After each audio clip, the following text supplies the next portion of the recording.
Alex here with part 30 of the My Docket series on child custody and visitation.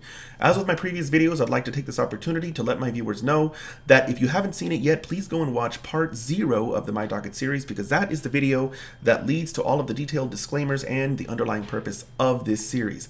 The two things that I will glaze over on, however, are number one, I am not in the middle of this right now, and I especially want to emphasize this on this video because this is my first hearing in front of this district judge, and I think there was one prior, but it wasn't recorded because it was a settlement conference.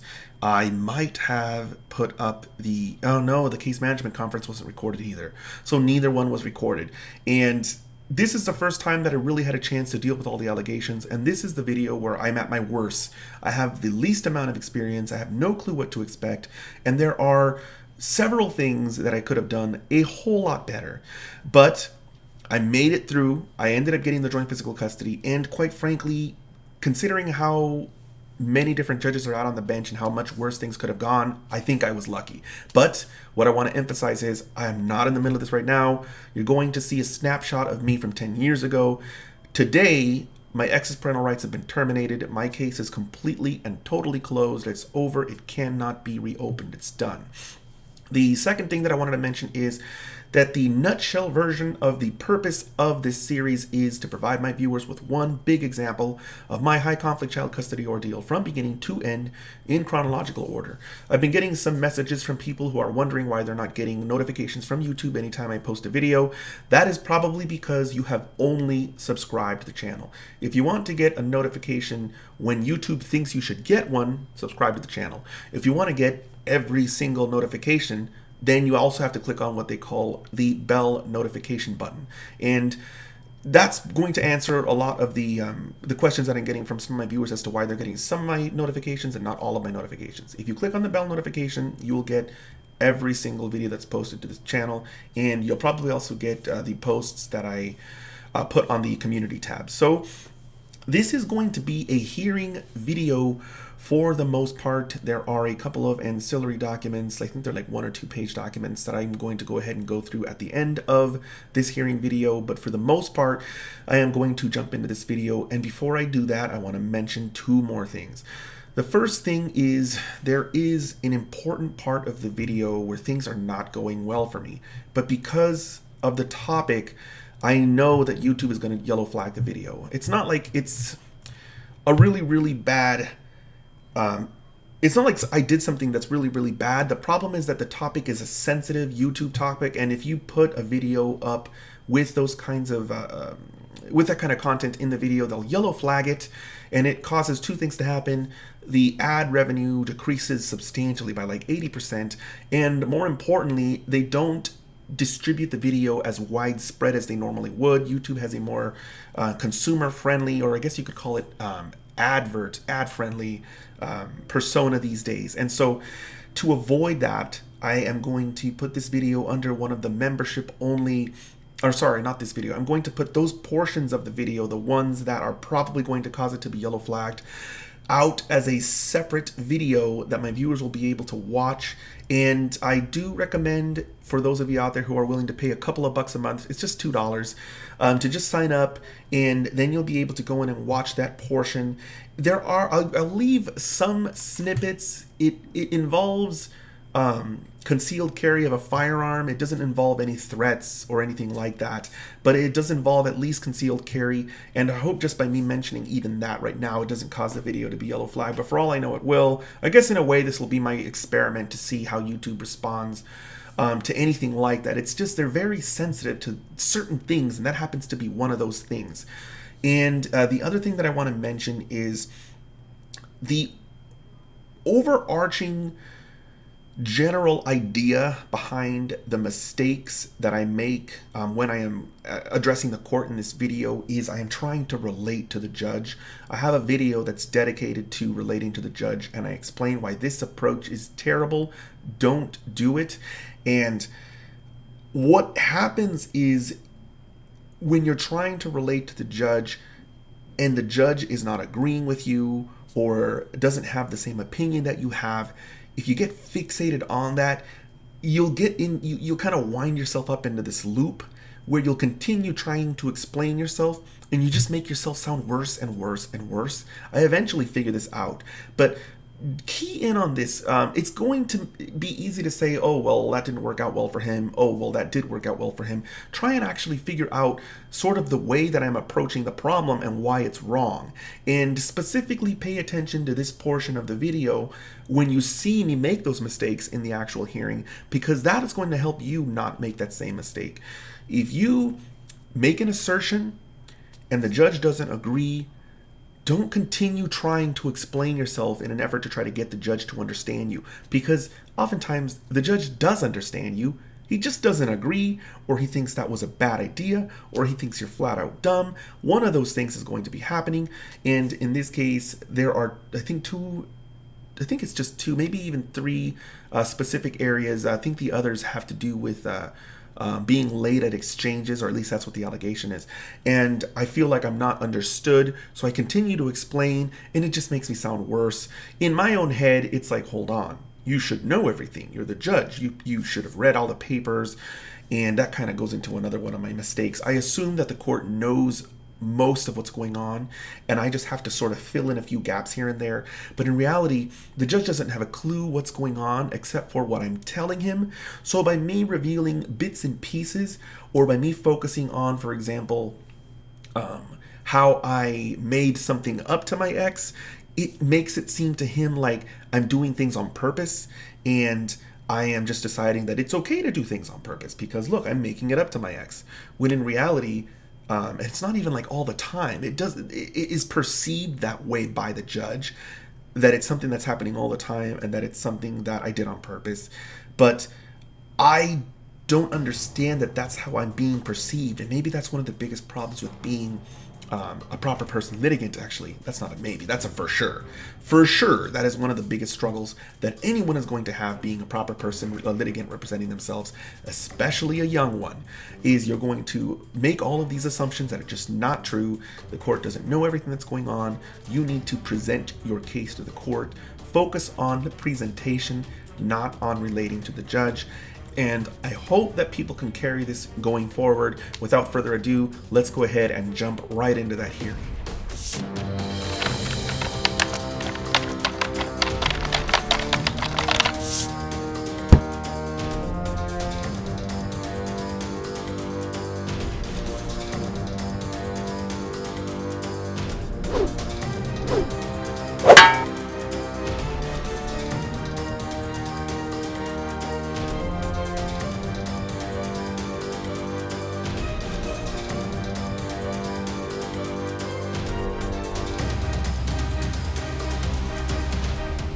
Please have a seat.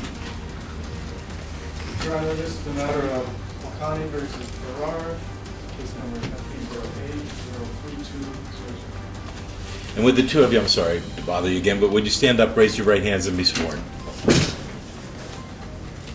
Do you and each of you solemnly swear that the testimony you are giving in this case will be the truth, the whole truth, and nothing but the truth, so help you God? Yes.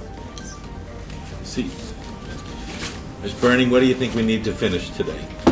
Well, Your Honor, it's my understanding that the sole purpose of this hearing today was for the court to, after having done a review, in-camera inspection of the records of Ms. Farrar at West Hills and also her current psychiatrist, Dr. Levinson, that the court would make a determination concerning whether or not those records impact the child custody issues at all.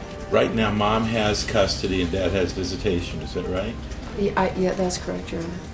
Sir, is that what you think we're here for today, too? It's for that, and then I said there would be no trial if that was true, and also if that I would get joint physical custody, and also if Wright versus Osborne would be implemented, not right now. It wasn't just solely based on that. So this was just an extension of what my ex's attorney had been trying to do, as I have pretty much already gone over in the previous videos in my Docket series. If anyone has been watching the series in order, they will recall that during the settlement conference, there was a discussion that my ex's attorney would prepare the order based on what was stated at the settlement conference. And when she prepared the order, she inserted some language indicating that at the following hearing, the court would determine if my ex's mental health records would have an impact on child custody, and if not, then I waived my right to proceed on a trial.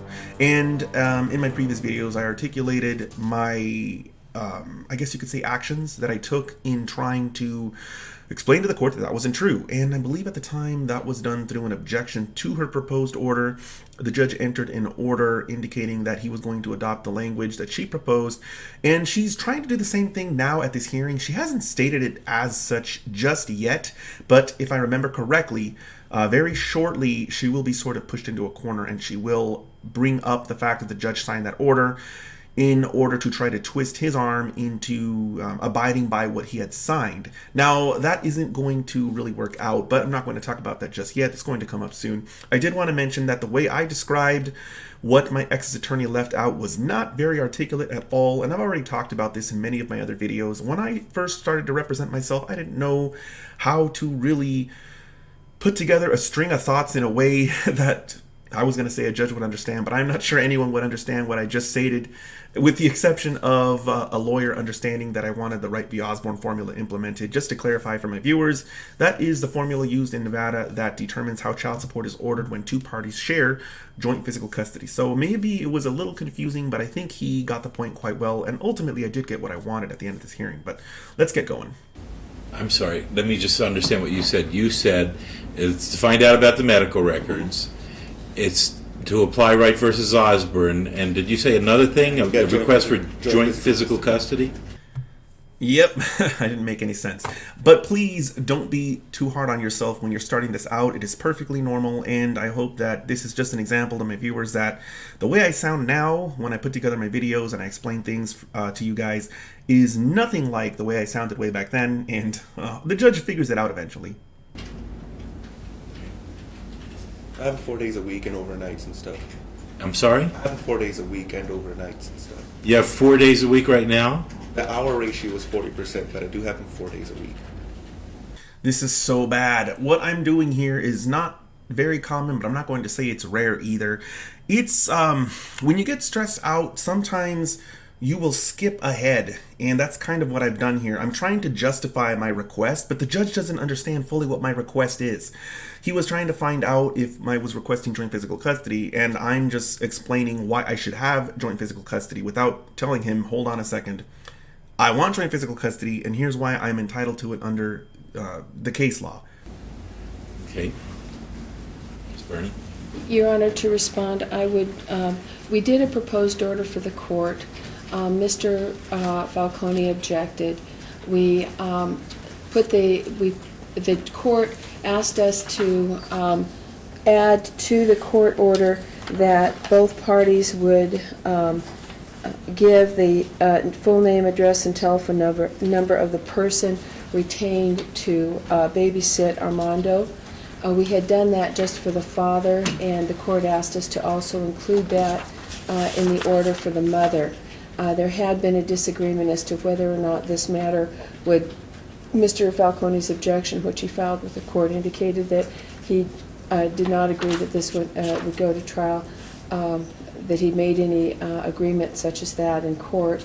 And I think the court, I reviewed the record, I know as did the court, and determined that that was the case. It's my understanding, based upon the order in the minutes taken on February 10th, that our sole purpose today was either going to be by phone or for the hearing after the court's review of the records.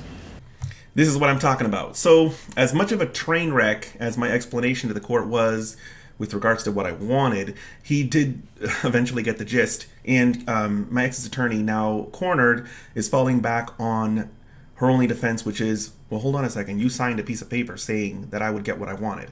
And that's indicative of the fact that she doesn't have a defense against why I shouldn't get joint physical custody.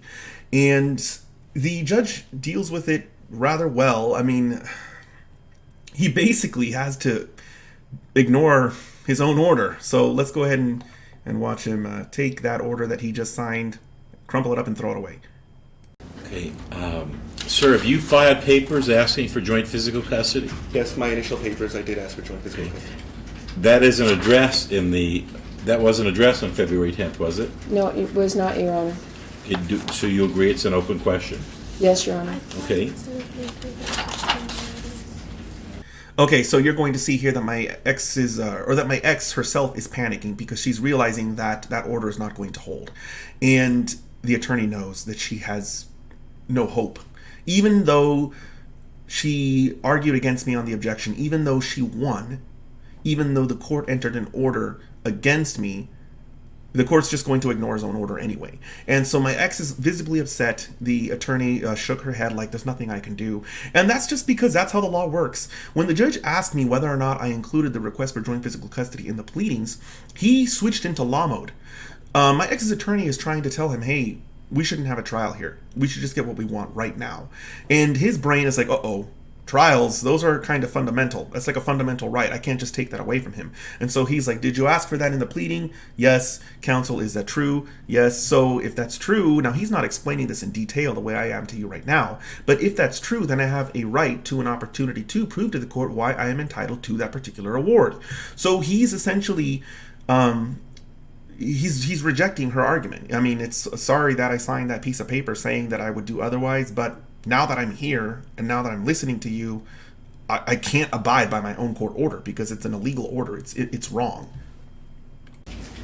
Sir, do you want to keep the visitation schedule that you have now and you just want to call it joint physical custody and use Wright versus Osborne? Is that what you're That's all asking? I'm asking for. But there is one thing. It would be better for my son if he didn't have to wake up at the middle of the night. But I can deal with the schedule, so yes. But I would like it if my son didn't have to be woken up in the middle of the night.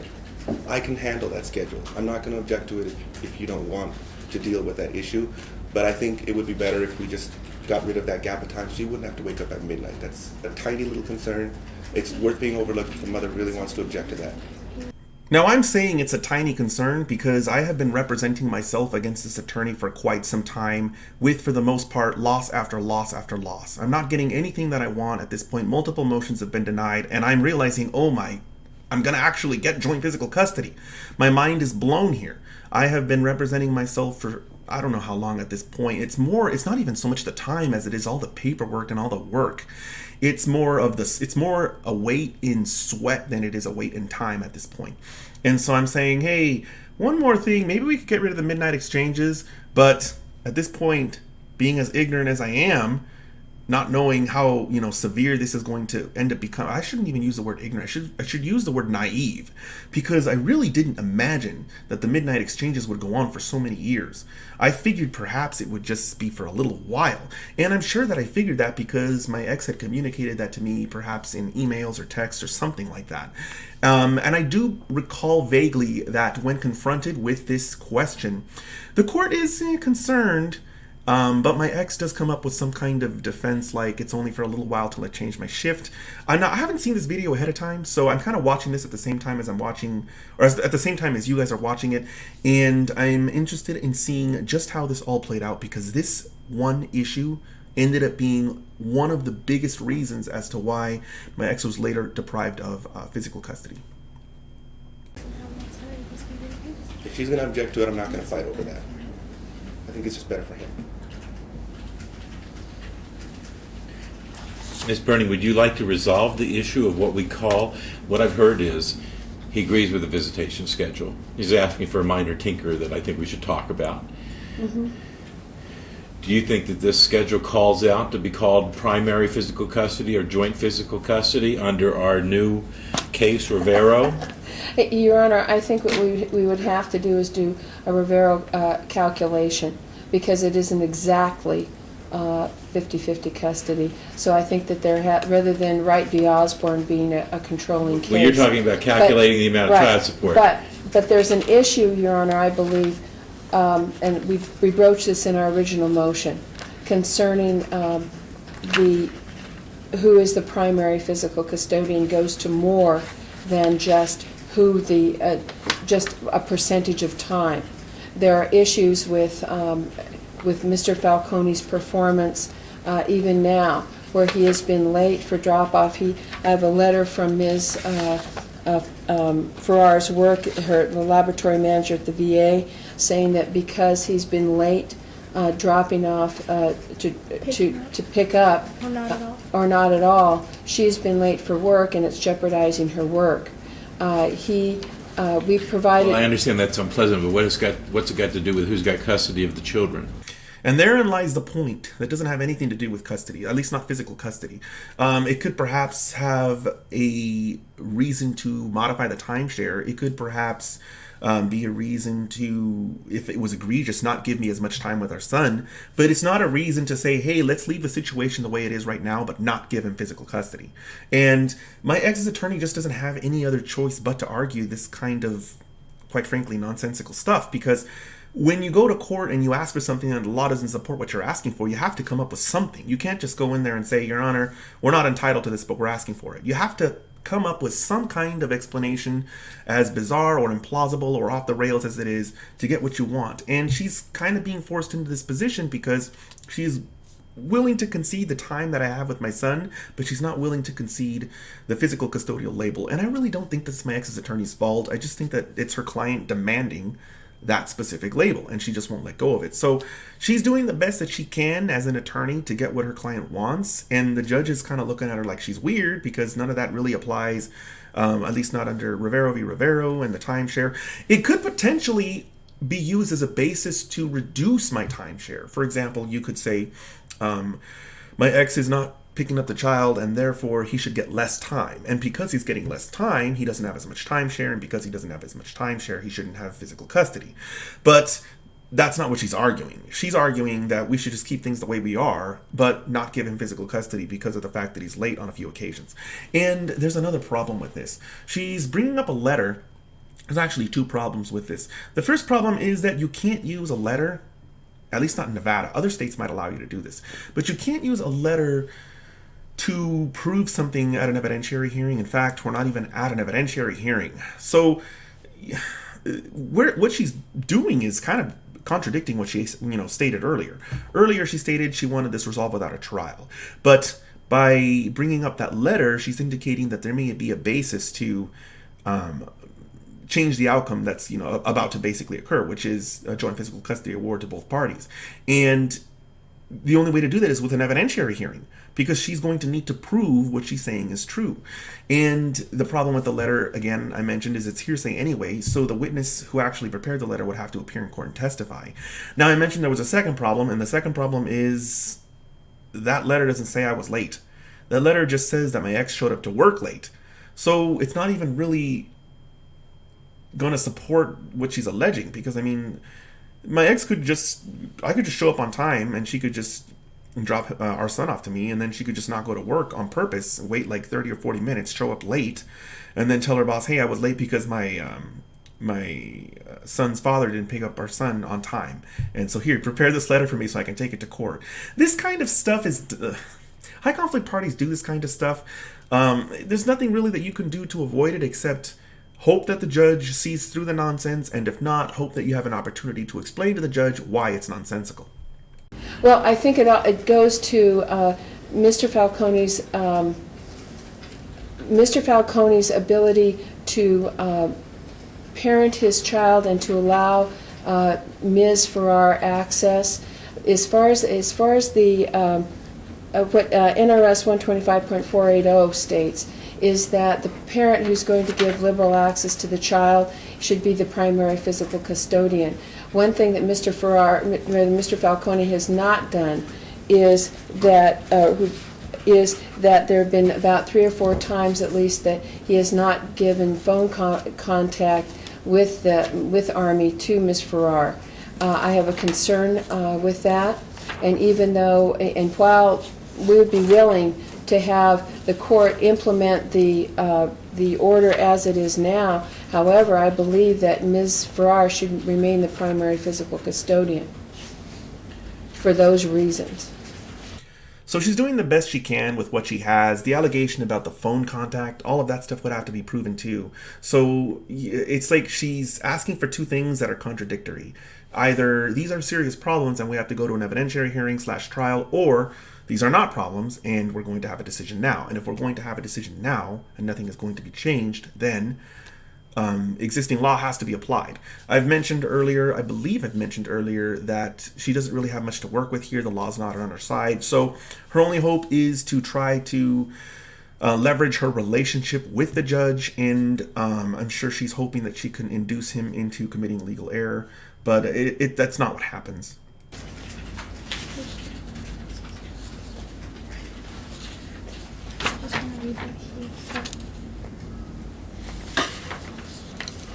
Right. Your Honor, if I may comment.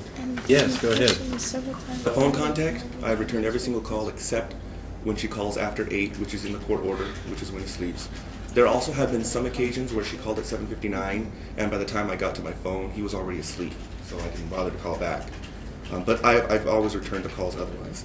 As far as being late, one time I was late because I'm a volunteer for the Citizens Police Academy, and I called her, and I picked him up the next day, and I did pay for that babysitting because that was my fault. But I have not been late since then, except on one time which she claimed for a vacation, and then later on she called me and asked me where I was, saying that I was supposed to be there when she claimed that time for vacation. And the interesting point there is that I live about 30 seconds away from her work to pick him up. She waited 2.5 hours to call me. So she went out of her way not to call me, to take him to a babysitter, and then to call me at 5:30, 2.5 hours later, when if it was necessarily true that she needed me there, she could have called me and I could have got there in 30 seconds. She is trying to create a situation where it looks like I'm not a good father. And also, one time she was late 20 minutes, and I didn't give her any problems. I drove all the way to work, picked up my son, and took him home. So I have the best intentions of picking up my son every single time. All she has to do is give me a call. I'm there for him. That's why I'm here. She's been trying to make it look like I don't want to pick him up, or that I'm trying to make her late to work. But on many occasions, I can prove that not only is that not the case on my end, but when she has a problem and she gets stuck in traffic, I go out of my way to not argue with her, just go pick him up. So I'm not trying to make her late to work, and I'm not trying to avoid my son. So this is just my opportunity to deny the allegations. I did go ahead and elaborate on some of the situations behind some of those pickups, but the point that I wanted to make is this is not really a fair situation. When I do something, she takes every opportunity she can to turn that into me being a bad parent on purpose. Like I'm just trying to sabotage her life, or I don't care. And when she makes a mistake, I'm just supposed to just work around it. And this is something that's going to continue on throughout the entirety of the case. It's this sick double standard. And this is the first time I think my viewers have gotten a taste of it on video. You're going to see a whole lot more of that as the case progresses and as more and more hearing videos are published to my channel. But for now, let's go ahead and see what the judge has to say. Very much, that's one thing. Counsel, do you agree that the existing visitation schedule gives him 40% of the time? Yes, I would agree with that. And I do feed him, clothe him, spends the night with me, Yeah. everything. So this is probably going to seem like it's out of the blue to my viewers, but this is an accusation that I've been facing for some time now, both in the writings or the filings and at hearings. And I just kind of blurted out that that's not true either. But it was more me getting something off my chest than it was me continuing to represent myself in a way that is going to help my case legally. The judge didn't much care about my previous rebuttals. He didn't really say anything about any of my explanation prior, and he's not going to really care much about this either. It's better when you're at these status hearings and review hearings to just address precisely what the judge wants you to address. It's going to feel very difficult because usually you've been facing accusations for weeks, sometimes even months, that are just so infuriating that you can't keep it in and you want to explain yourself to the judge. But that implies that the judge really knows what's going on. And for the most part, they either don't read any of the filings or they skim through them very quickly. I think if he really cared about those allegations, he would have asked me about those allegations. He would have said, hey, by the way, is it true that you don't feed and clothe your son? He hasn't asked that question, so it would have been better to just leave it be. Now, some of the people who have interviewed me have said it was remarkable that I was able to detach my emotion from the task of representing myself. But what they don't realize is that's not something that I was able to do right away. It took me years to get to that point. And this is an example of me emotional, upset, wanting to refute that accusation allegation. Now, the judge didn't really go into any of my previous rebuttal on the allegations of me being late, and I doubt he's going to really go into this much either. He's really sticking to the timeshare, the 40%, and how that's going to control the case, which is good. Your Honor, there's a couple of things that I'd just like to alert you to when we look at this schedule. The There are things that, besides that, concerning Army that Mr. Falcone has not done. He won't provide, the court allowed the parties to email one another. He waited to go through a lawyer, to go through me in order to give my client his new address. That's not really conducive to cooperation. I'm not saying that that's a fault, but when my client emailed him and asked for that, he said, well, you can get that from your lawyer. Hopefully I'm not going to be in the picture for the next 16 years, and the couple really needs to start to work together. There are also some other issues that I've concerned with the couple having joint physical custody of the child. Mr. Falcone has had three separate residences since in the last 3 months. He's had 3 different babysitters since December. He's not shown up 3 different times in January. He's sharing a room with Army, which right now that might not be an issue, but it is when there's a gun in the room. And I understand from my client that he also takes that gun with him when they do an exchange, which is very problematic to say the least. He had agreed initially to keep the continuity, and use Ms. Farrar's babysitter in mediation, and he also mentioned in court at our last hearing in February that, yeah, he thought that would be best for the child, and he would do that. He hasn't been dressing Army appropriately for the weather. In March, it's raining, it's snowing, and Army doesn't have a jacket.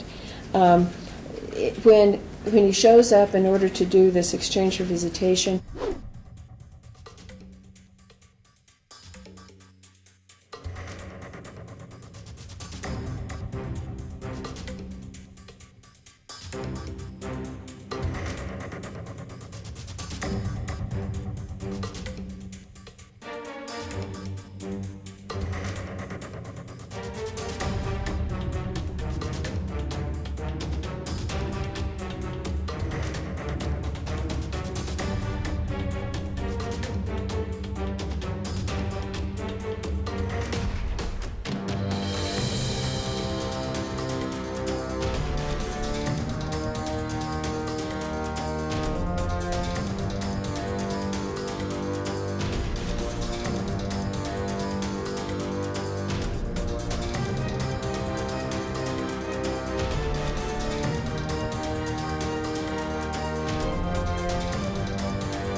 Go ahead, counsel.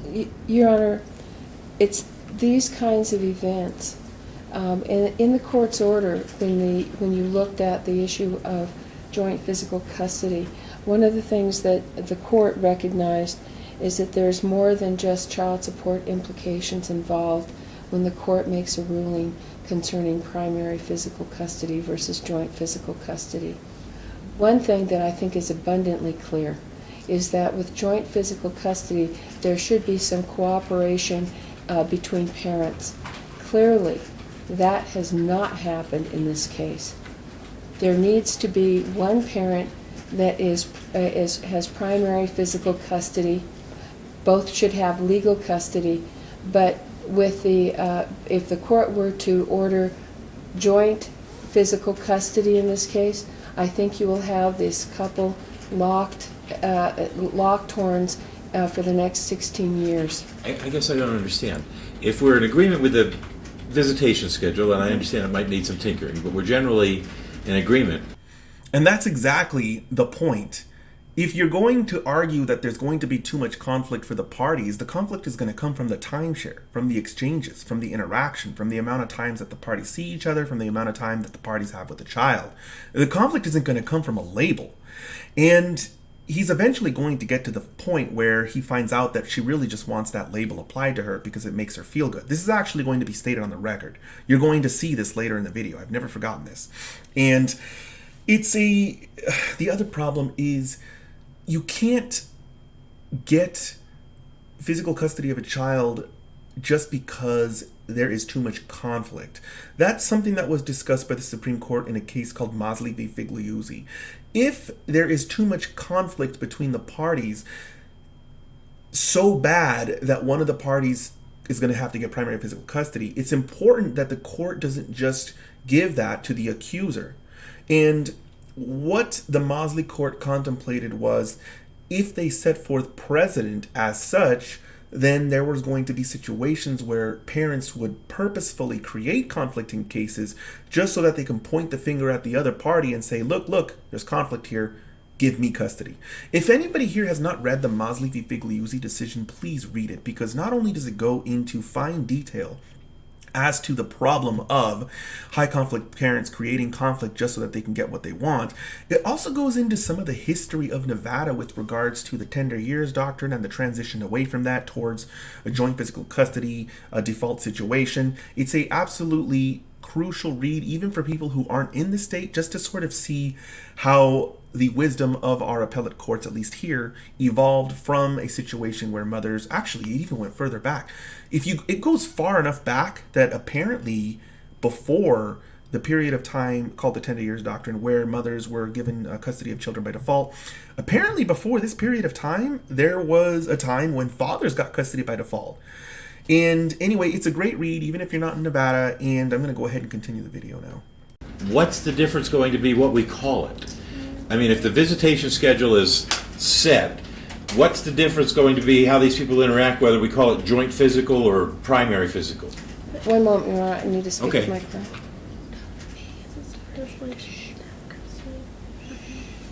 And it's about responsibility, and I can't depend on him to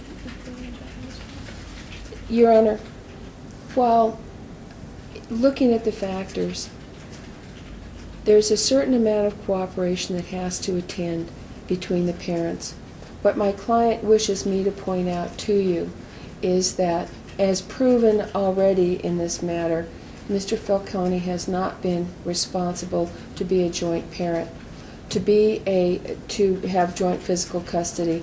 He's missed pickups, he's been late for pickups, clothes haven't been right, and while those seem as small things, having physical custody of a child is a very important thing.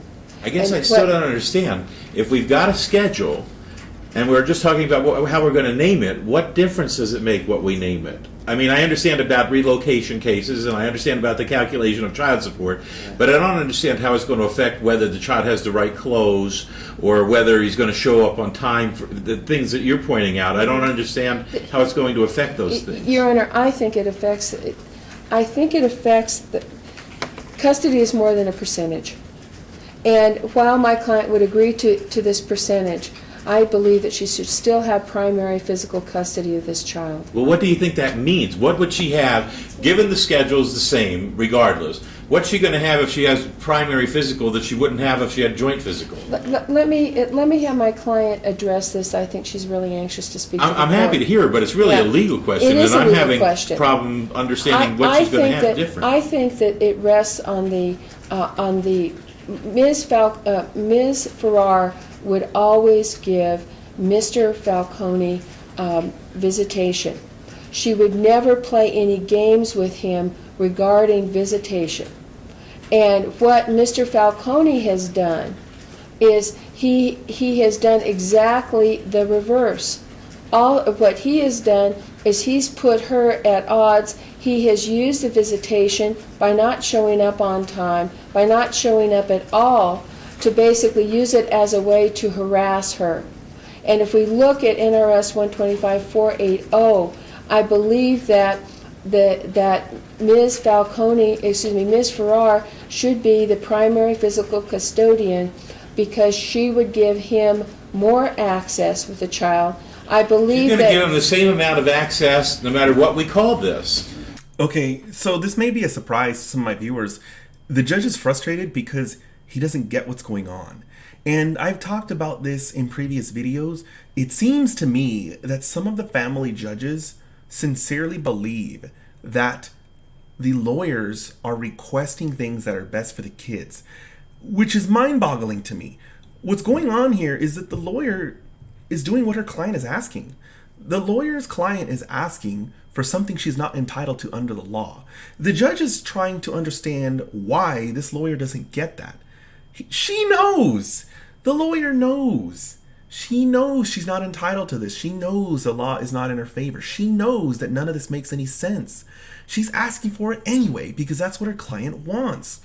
And I don't know how many years this judge went along naive to this fact, but it's really terrible way to look at these cases because it assumes that the lawyers are not going to fight for their clients' wishes. And sometimes their clients' wishes are not consistent with the best interest of the child. Sometimes their clients want something that's not consistent with the law. And sometimes as a judge, you just have to make a ruling. Instead of trying to get her to explain to you why she's right, you need to just kind of understand that she's wrong, and she knows she's wrong. Because she does. This is something that happens with this judge over and over again. And that's why he gets so frustrated. Right? We've already got a fixed visitation schedule. That's what she's going to give him. That's what he's going to give her. That's locked in, right? So I guess I don't understand. I still don't understand how you're saying that it's going to be different depending on what we call it. No. Your Honor, may I have one moment? Of course. Thank you. You can step out if you'd like. May I do that? Of course. Thank you. Come here. Sure. Your Honor, in speaking with my client, because of the nature of the relationship concerning the child, concerning Army, it's her position, and I'm speaking as her advocate, that being the primary physical custodian of a child is a very, very important thing. And she sees that as an honor. She feels that based upon Mr. Falcone's performance, that he, in his action, does not deserve to be a joint physical custodian. Now, while that does not fit into any of the legal criteria, I bring it forth for the court. And I think that when you look at joint physical custody, there needs to be some cooperation from the parents. I'm fully aware as the court that there is no other legal argument to bring forth to the court, and so we make this argument in equity. And we understand that the court is going to rule. I'm understanding, Your Honor, that you're going to rule today. So I just wanted to add here that there is a Supreme Court rule that mandates that these cases are resolved within 6 months, and it's not even just by settlement. That same rule is also the driving factor behind bringing the cases to trial very quickly if that's what it's going to take. And that rule is in Nevada. I'm not sure about any of the other states, and it also only applies to matters involving children. So I'm going to go ahead and direct my viewers to take a look at the video Judicial Time Limits. Actually, an even more important or even better video would be Motions to Advance. That one's going to be a little bit more relevant to what I'm talking about here. Concerning the custody. Is there any reason why I shouldn't? I mean, don't these people need this to be over with? Your Honor, this would be my only question. Today, when we came to court, we were prepared simply for the court to rule as to whether or not, based upon the review of the West Hills records and the records from Dr. Levinson, whether or not there was an issue with my client concerning custody, and for the court to make a ruling. I did not come prepared today in order to make a full argument for my client. What I would ask the court to do on that basis is to set another hearing within a very short period of time for us to do that. Sir, what would you like to say? Everything has been a huge, long delay. What you said about this needing to be over, Sir, that is true. black thing right there is a microphone. It's on a long wire. Could you pull it closer to you in the middle of the table? Yes. What you said about this needing to be over as soon as possible is true. And if you'd read the last mediation report, there is no cooperation. That's right. But it's not because of me. I have been trying everything I can to cooperate with the defendant. All she has been trying to do the entire time is erect some kind of case. I understand that she's concerned about the attempted suicide and the police reports. I have nothing to fear from a trial. If this is going to take a trial, I'm ready for it. But the delay stuff needs to stop. We either need to go to a trial or I need to have joint physical custody. I need to be a huge part of my son's life. It's really important because I can't help her help herself, but I can, with the time I have, I can do a lot for him. The Sheriff Haley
I have jackets for him. She said that I didn't.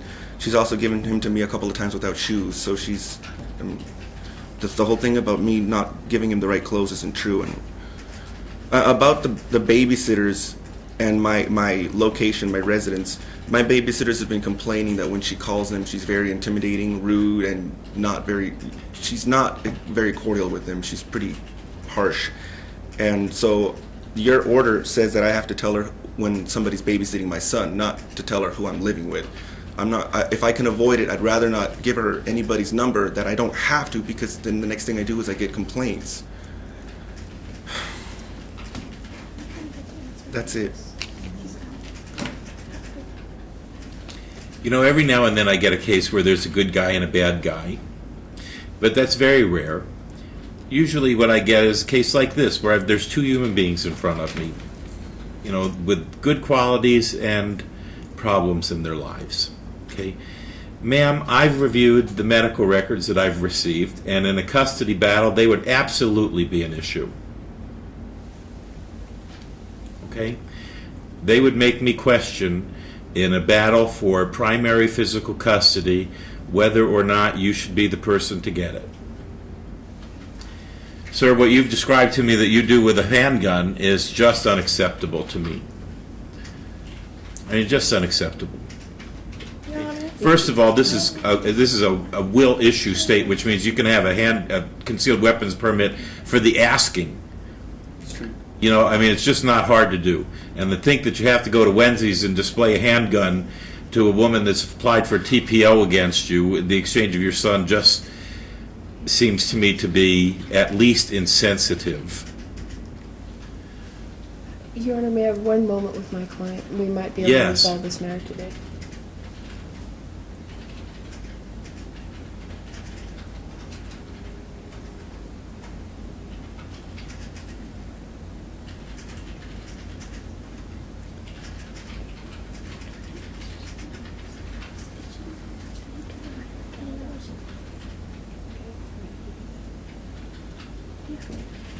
Your Honor?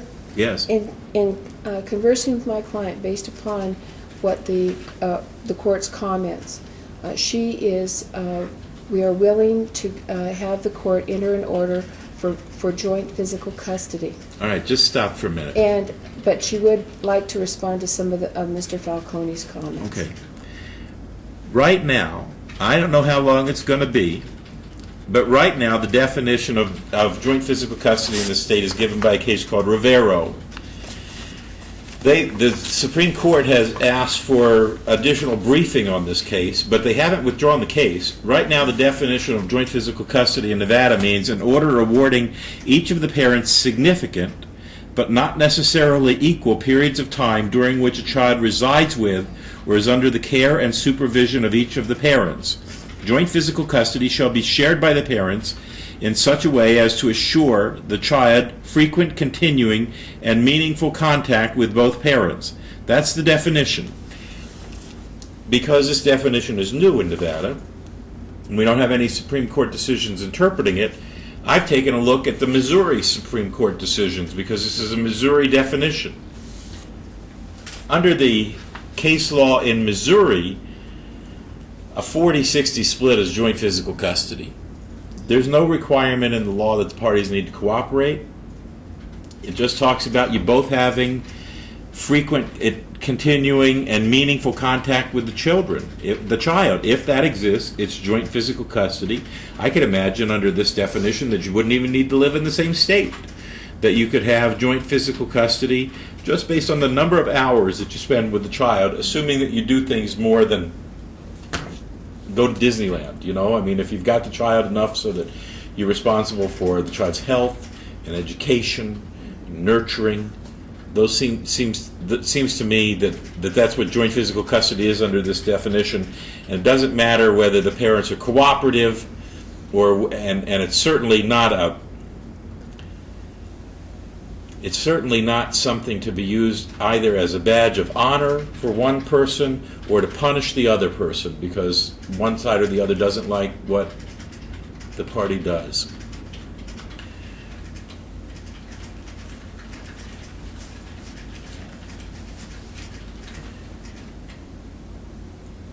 Ma'am, as I said, I've read your medical records, and they would give me pause in giving you primary physical custody of this child if we were to have that sort of a battle.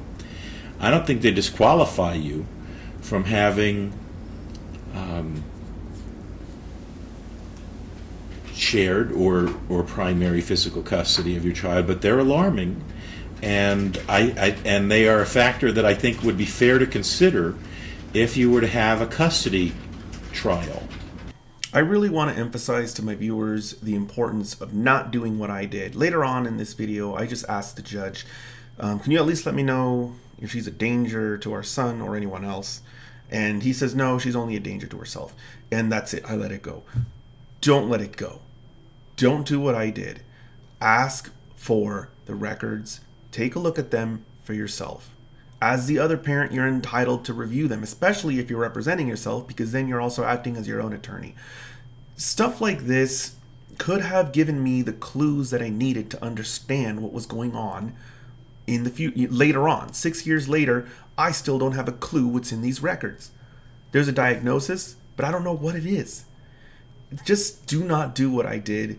If you're in a situation like this where the mental health records are of concern, insist on reviewing them. If you have an attorney, insist on your attorney reviewing them. And this judge should have known better. He shouldn't have just buried it. And later on, I try to get access to them repeatedly, and he doesn't allow it. All it does is drag out our son's suffering. The torture that he goes through, psychological and emotional torture that he goes through, is needlessly extended. If I had seen the records, I imagine that there would have been something in there that I not only could have pushed for a modification on sooner, in the legal sense, but it would have probably given me the motivation that I needed to take it more seriously too, because I don't really start to take this case very seriously until probably year 5 or 6. And a part of that is because I got what I wanted. I did get joint physical custody, and that made me imagine that, okay, everything is going to be fine now because I'm an active father and I'm very involved in our son's life and I can take care of him.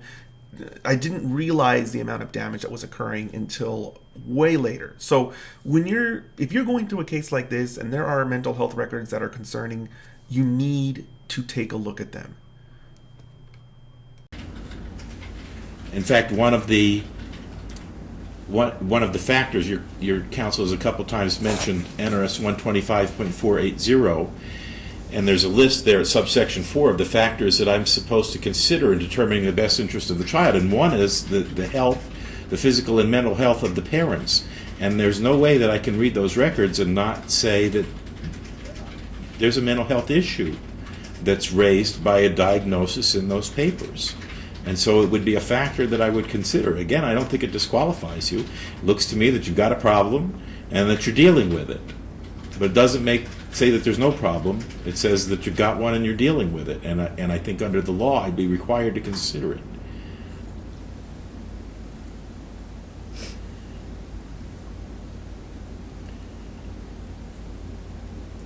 So, sir,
Could I ask you one thing Yes, sir. for my own safety?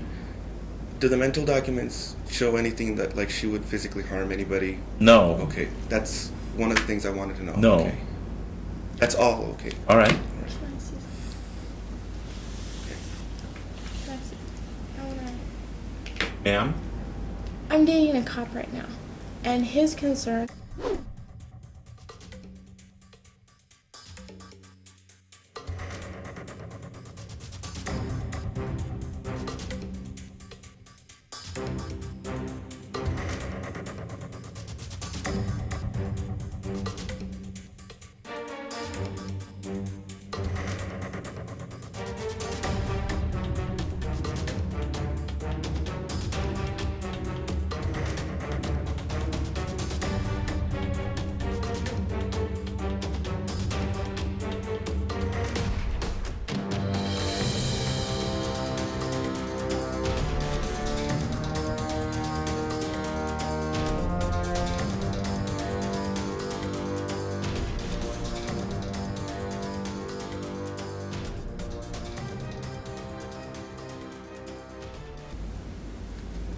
All right.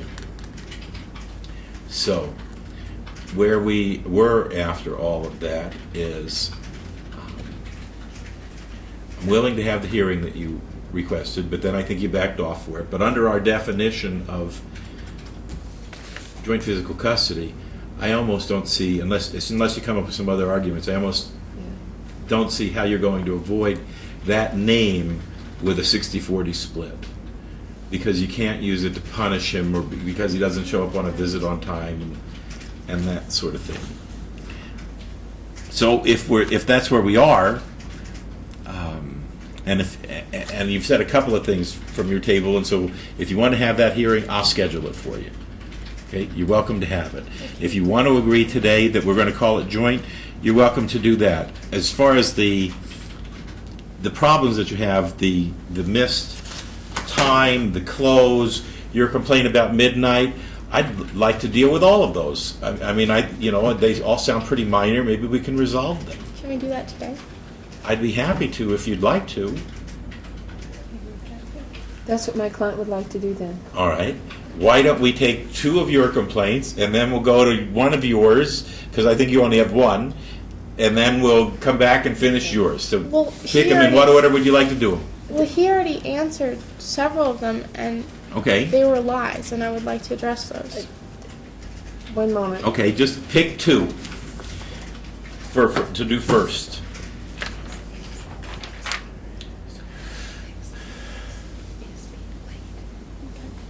Okay. Your Honor, 2 things. One would be that Mr. Falcone being late or no showing for pickup.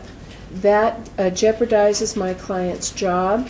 All right, We would what kind want- of window would you like to have? Okay. Well, What kind of window of time would you like to have so that you could well, get to so work far on he time? has never actually even notified me ahead of time, except the one time his car broke down. He's never notified me ahead of time that he's going to be late or that he's not going to be there at all. Doesn't let me know. Your Honor- He already set up a window of time. He sent me an email saying that if he is not No. there. All right, is there a third person that we could use so that you could drop the child off on time and he pick up from that person so that it doesn't affect your work at all? So is there something we could use I don't- other than Wendy's that would work? I don't see why he has to be late. He Ma'am, says I he gets understand off what you at just said, 2:30. but you're telling me he is, and he's telling me he's not, and I'll He go to doesn't even Wendy's. he doesn't Wait a even minute, show up. you're- Twice now he hasn't even showed up at all. So I'm trying to find a way That's out. not late. He didn't even So I'm show trying to up. find a way out. So what the judge is doing here is he's trying to solve problems. He's in solution-oriented mode, and she is still thinking that she can possibly win her case. So she's not trying to solve these problems. She's trying to say, look, because of the problems that we have, I should still get primary custody. And that's where the disconnect is here, and this is going to continue for a while. There's no evidentiary hearing or trial that's going to be set. He's going to award the primary or the joint physical custody to both of us. And so there's not going to be any findings of fact. No evidence will be submitted, no testimony will be presented to the court. So he really just needs to know what are her concerns and how can he solve this problem. And that's going to take her some time to realize that, and in fact, she may not realize that even up until the very end. So this is, for the most part, what you're going to get to see for the next probably 20 minutes or so.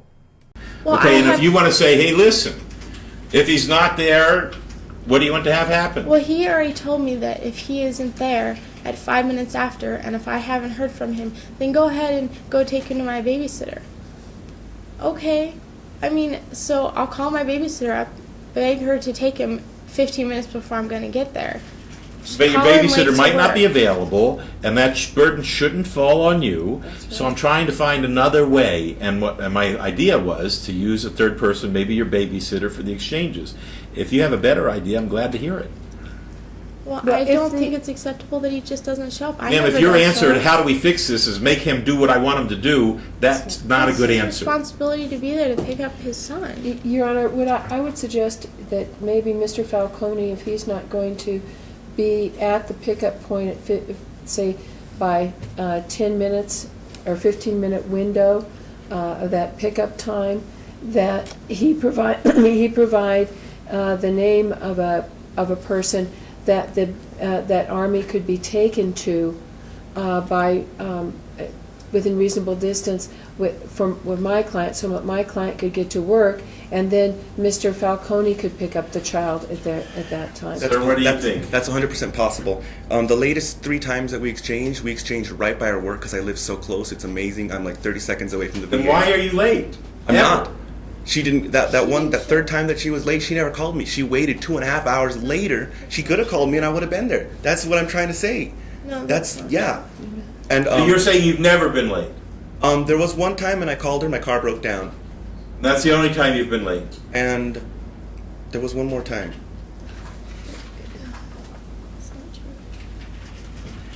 And that's when I sent her the email saying that if I don't show up 5 minutes or something's wrong. All right, now the reason you do a place like Wendy's is because you can buy a French fries and get a receipt to show you were there on time. No, because it's very public and it's open. Well, both but that's at another midnight. reason, ma'am. When I get people in here saying I was there on time and you say I know he wasn't, how do I know? That's why you buy something to show you were Because there. you told us we could record our phone conversations, and I had phone Ma'am, conversations. stop changing the subject. Let's deal with Wendy's Let's first, decide. and then we can get to the phone second if you'd like. All right, I want to figure out a way for you guys to have the exchanges without you coming in here and telling me different stories. Well, he's lying. So what's happening here is actually something I talk about in the video, exploiting good faith. She's taking one response in an email and she's making it look like something else. And this is something that happens in this case over and over again. It takes me a few years to figure out what she's doing and how to counteract it. But just to explain it to my viewers now, after a slew of emails, a whole slew, I can't even remember how many, it was over a dozen, but less than 3 dozen, she kept on saying, what's going to happen if you don't come and you don't tell me? What's going to happen if you don't come and you don't tell me? And she kept repeating that question. And my response was something along the lines of, if I don't show up and I don't tell you, like for example, hey, I got a flat tire, my car broke down, I'm late. If I don't tell you and you can't get a hold of me and I don't show up, something is wrong. And you can leave him with a sitter, not because that's what I want you to do, like I'm going to just show up whenever I feel like it, but because something is terribly, terribly wrong. So she's taking that message and she's saying, oh, look, Your Honor, he's indicating in this message that he's going to come pick up his son whenever he feels like it. And if he doesn't come within 5 minutes, then that's my cue that he didn't feel like it this particular time. I wish I could get a huge list of each and every time that she does this so that people can see what it is that I was dealing with. And I'm sure that some of my other viewers are dealing with it as well. I actually talk about this in the video communication too. Definitely take a look at those 2 videos, exploiting good faith and communication, because I kind of get my head fully around this particular tactic. And it doesn't really make sense to a lot of people because, and I talk about this in those videos, because when a person says something like that, like what I just described, the other person has an opportunity to refute it. And then if they refute it in front of the judge, he's going to get kind of ticked off at the first person for portraying it to be something that it actually wasn't. And that is one of the things that does happen several times in this case. But anyway, we can move on from now. I just want to let my viewers know what she's talking about with this allegation that I just, don't show up and then she can just take him to a sitter after 5 minutes. It just doesn't happen. Okay, ma'am. I understand that that's your position. Well, I can prove it. How can you prove it? Because you told us we could tape record our conversations. And I have him saying opposite to what he's saying right now. Okay. Sir, she says she has tape recordings of you admitting that you were late. Play the tape. You have tape recordings of admitting that he's late. I have a CD right here. And he said, And I what have does he say emails. on it? I have transcriptions right here. Ma'am, stop. That say Tell me exactly what he it said. says, please. Okay, when he didn't show up for the second time, which was between last time and now when we were in court, he said that he is part of the Volunteer Citizens Police Academy and he saw an accident and he had to pull over and he lost track of time and that's why he wasn't there.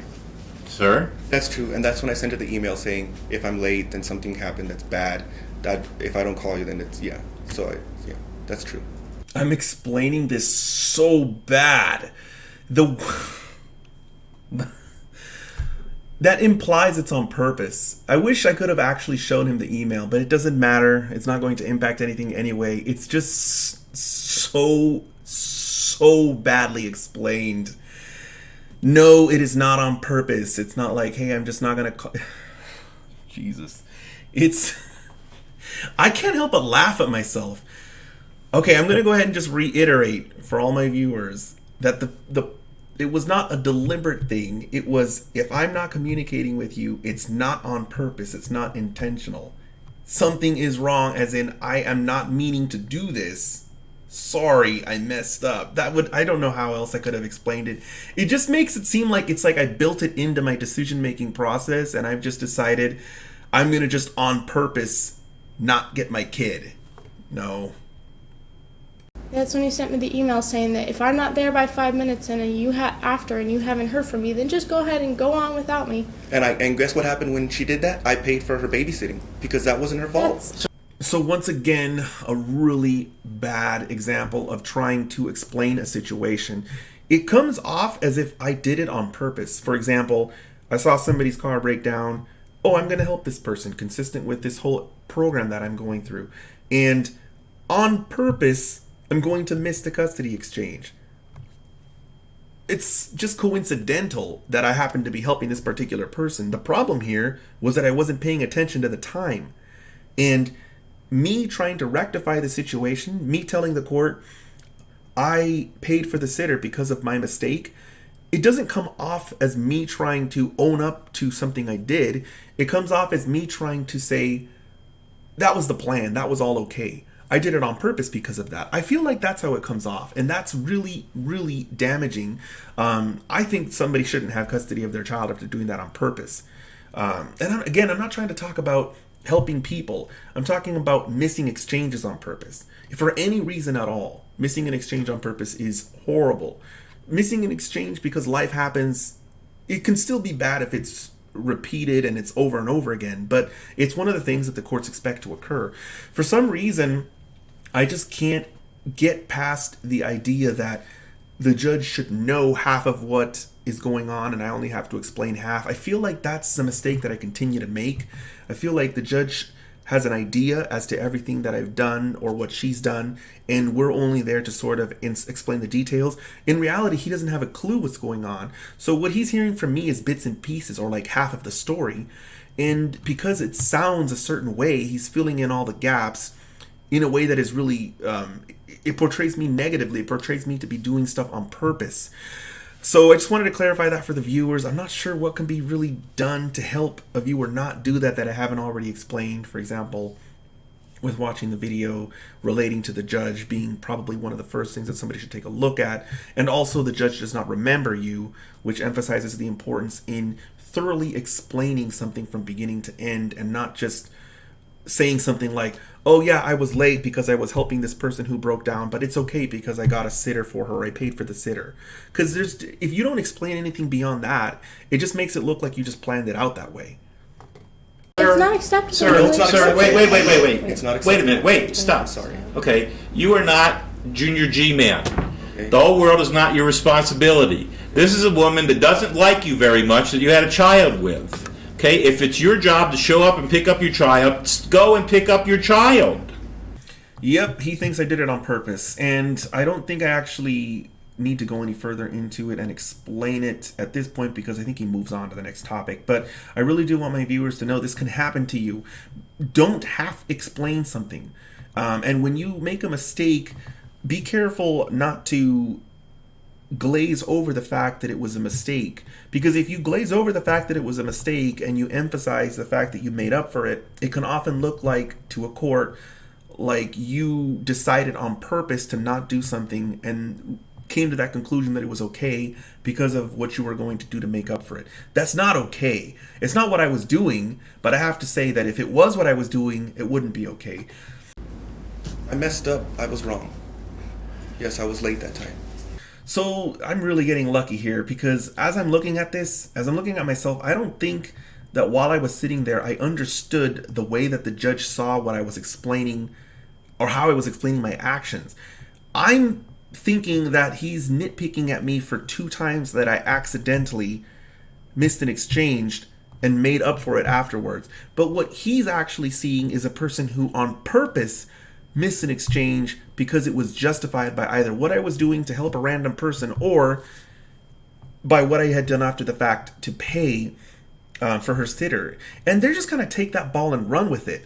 This is, I feel like, I have to admit, I feel like I kind of got lucky here because this isn't good. It's not good for a person to do that on purpose. Yet I'm not really understanding that as I'm sitting there. I'm not understanding that that's how he's seeing what I did. Because if I did understand that, it would dawn on me how important it would be to make that distinction. It's really frustrating because that's so bad. Yeah. He didn't show up. Well, you on just Friday. told me you weren't late. You just told me you were late once because you had a car problem. You forgot this one? No, this one I remember. As I mentioned that earlier. And also, I could What about understand if I Friday? was the only 2 one that days was ago. late. But one time she forgot to wake up, and it's not one-sided. One time she forgot to wake up completely, and Sir, was she never has a showed up. job. If you're supposed to pick up the child, it's your job to pick up the child so that she can get on with her life, not get a call from you. I'm on the side of the road doing something. Good luck in figuring out the rest of your life. You're right. I decided there's something more important than mine, and you and the kid can just fend for yourselves. You're right. I forgot about. I'm sorry. You're right. I'm not going to defend myself there. Looking back at myself 10 years ago, it's very clear to me what's going on, and it's also very clear to me that my 10-year younger version of myself doesn't know what's going on, because it's the attitude of, okay, well, I just can't defend myself. It's based on me thinking that he understands that I made a couple of mistakes and he's pissed. But that's not at all what he's thinking. He's thinking that I'm just doing things on purpose to torment my ex or to frustrate her, or that I just don't even care, and that it's all just it's all okay because it's part of the plan. None of this at all has anything to do with part of the plan. It has to do with just run-of-the-mill stuff that happens when either somebody's car breaks down or they're just not paying attention to the time and they lose track of time. But nobody's going to really have a perfect record in picking up and dropping off their kid. And in this particular case, it was about equal both ways. This does keep coming back up later on, and you're definitely going to see me handle this problem way better. At least 2 more hearings, possibly 3 more hearings. And I think my ex continues to drill the exchanges because of how bad I looked in this hearing. She's still not going to get, I'm still going to get the Joint Physical Custody Award, but in her eyes, because I got chewed out, it's something to focus on going forward, and so you're going to continue to see this stuff come up.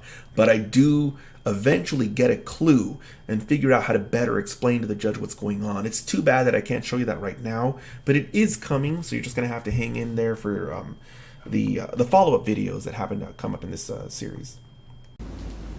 I hope to never do that again. Your Honor, I propose that as I said before, that Mr. Falcone give an alternate address where if he is not at the pickup point at 10 minutes after the designated time, that Ms. Farrar is able to take Army to that person. Well, how close is her dropping off the child to when she needs to be at work? It takes me between 15 and 20 minutes Ma'am, from there to work. What time do you drop the child off? 3 o'clock, What time do you start work? 3:30. Okay, that's an awfully tight time constraint. Should we change the time? We can't change when you go to work. Should we change the exchange time so that if there is a problem, there's time to get to whoever he identifies? Well, if he let me know ahead of time that he was going to be late or that I needed to go somewhere, he knows when it's 5 minutes of that he's not going to be there. He knows he's not going to be there. Or if he knows he's supposed to come at all. Here's what you're telling me. You're telling me that this is an irresponsible person. I can issue orders about things like time, but I can't make somebody become responsible. So if you perceive that no matter what gets ordered here in the courtroom today, that he's still going to have problems with it because you think he's just an irresponsible kind of guy, then I'm suggesting that maybe if we give you a bigger window to work with, that whatever mechanism we put in place might have a better chance of working. Your Honor, what about if since Mr. Falcone knows the exact time that he's supposed to be there, that if he's not there 5 minutes after that time and has not notified my client by voicemail or text, that she's able to proceed immediately to the babysitter that he has designated. That would give her enough time to get to work. That's Unless, good. of course, that And, yeah, babysitter that's doesn't know. It sounds like about it's it. awfully tight to me. If you've got 30 minutes to get there, and I think you just told me it takes you 20 minutes to drive there, that you've got to wait 5 minutes and then get the baby somewhere else, and you don't know if your babysitter or somebody's available. It sounds to me it's an awfully tight time constraint. However we do this. Could I inquire? idea. Could I inquire as to where Mr. Falcone's babysitter is? Yeah, this will work. We could exchange at the McDonald's on Plum, and then if there's a problem, I live 20 seconds from your work, so you can drop him off at 780 Yory Avenue, and So she can take care of basically, I him. have to drop him off at your house now. Well, that's a really close window, and my roommate is a child care person, and she can take care I of don't him. know anything about your roommate because you refused to respond to my email. This is still, it sucks the way, so I'm trying to be helpful here and work with her, but it still makes it sound like it's part of the plan. And I can see now why the judge is so angry. I'm just trying to work with what the judge is requesting and provide solutions. But even now, as I watch this video, the way that I come off is this is something that's going to occur a whole bunch of times. And it's great that we're planning this. As soon as this hearing ends, not one time. So this is from 2009. From 2009 all the way up until her parental rights are terminated in 2016, not one time does this backup plan get used. So we're spending all this time on this backup plan like it's a problem. And I'm here trying to be helpful and explain to the court, here's a solution, here's a solution, here's a solution. And I can see now why it gives the judge the vibe that I'm sort of okay with this and I'm going to on purpose not be at exchanges and we're going to just work things out. We're going to work around my irresponsibility by, using one of these, alternative plans for when I don't show up. But no, I don't know how I couldn't have seen this. I guess I do know because I didn't have any experience. So when I was representing myself back then, this is the first time I really went into court against an attorney in front of an actual judge. And I can see my younger self trying to be helpful and provide solutions to these problems, but not really noticing that it's coming off in a way that I like these ideas because I'm going to be taking advantage of them by not showing up on purpose a whole bunch of times. And I just don't seem to get that. And now that I'm watching it, I can tell that those are the optics. They're bad optics. But I just wanted to clarify for the viewers from April 20th of 2009 all the way up until the termination of her parental rights 6 years later. Actually 8 years later. Between 7 and 8 years later, she not one time has this scenario come up. Never has to drop him off at a backup person. Doesn't happen.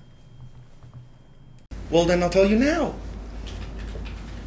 I'm not telling you about people's numbers unless I absolutely have to because of the complaints they've given. Not to be But cruel. you did in the last court, and what complaints? I never All right. called your previous Judge, roommate. you But I want think- them to keep talking back to each other? Oh, sorry. Oh. But I think that'll work if she takes him to 780 Yory Avenue if I'm not there for some reason. And or if not, we can exchange at the McDonald's on Plum and Virginia because that's super close to her work, super close to my house. That works. And there's a McDonald's so she can get a receipt, like you said, if she needs to. I think that works pretty good. Then you don't have to change the time schedule.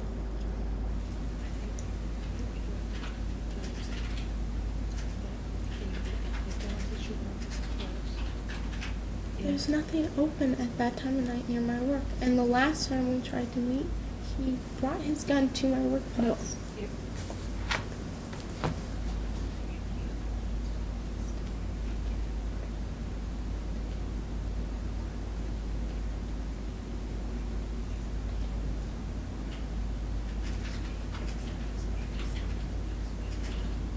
That's not true. He's never used it.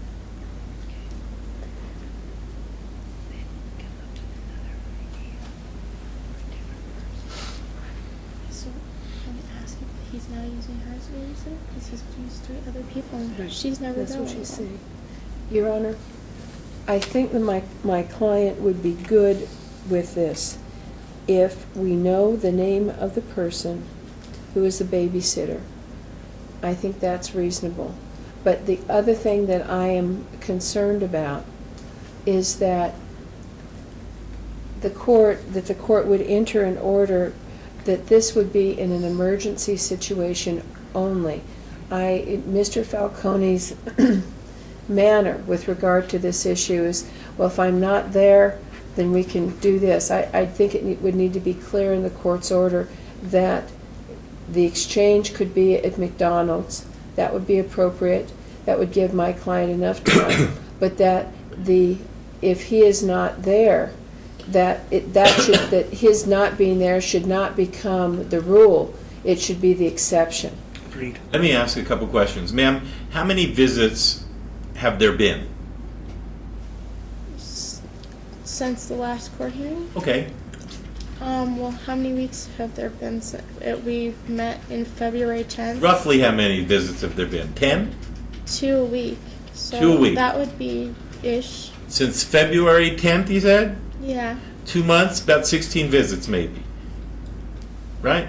Well, that's more like 4 months, isn't it? Oh. All right. So of those around 16 visits, how many has he been late or no-show? He's no-showed for 2, and he's been late by 10 minutes for 1, and 3 times he was late by under 10 minutes. Okay. Sir, about 16 visits. Have you ever no-showed? The one time for the Okay, and how about when your car broke? that was before the last court date. Okay, and how many times have you been late? None, as far as I know. Maybe the 3 minutes. Maybe that's right. But I agree that it should be only for emergency situation. I'm going to be there to get him. This is not okay for me to just not show up and she takes him to my house. That's still a weird. Okay, so it's still a weird way of me explaining it. This is not okay implies that now I realize that what I did on purpose wasn't okay. What I'm trying to say is this was never okay to begin with, but I just cannot articulate myself well enough. So even there, it doesn't seem to matter though, because the judge is asking all the right questions. I have no objection to that, Your Honor.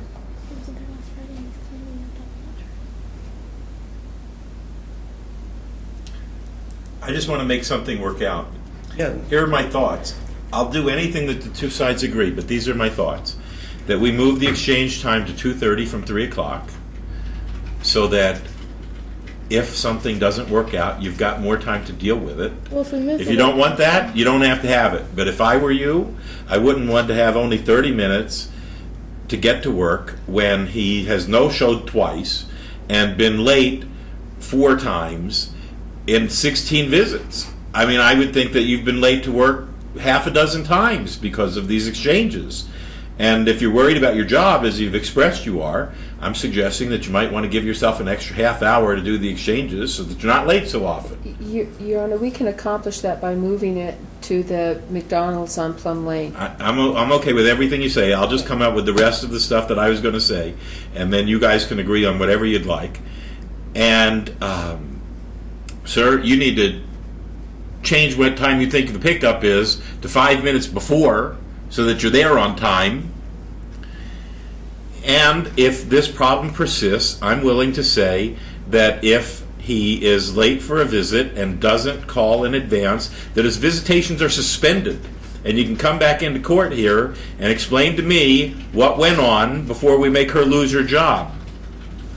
fine, Your Honor. Okay, I don't like doing that. I mean, it's extremely harsh. When But you guys don't seem to be terribly interested in working together. And you're both telling different stories. And she's flat accusing you of being a liar. And I just want to come up with something that will work.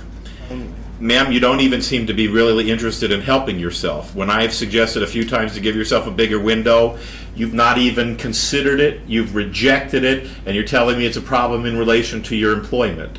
Well, I thought Which if we makes moved the me wonder. location, it would make up for that.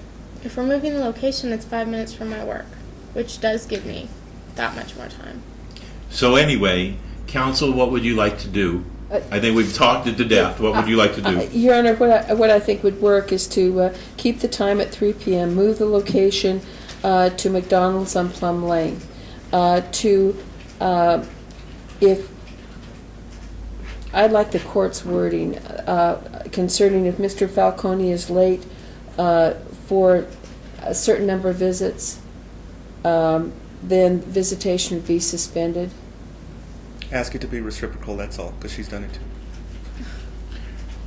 Sir, what is your complaint against her? She doesn't show up? One time she didn't show up because she didn't wake up. Another time she was 25 or some minutes late because she was stuck on the freeway. But I went and And are those things true? I was late because I was stuck on the freeway. I notified him 10 minutes ahead of time. All right, so you were late 25 minutes, he said. Is that true? No, we arranged to meet somewhere else. We worked together because I let him know Okay, and he ahead said of one time you overslept. Is that true? That was before the first court hearing that we had in Okay. this courtroom. But you're human too. You can make mistakes too.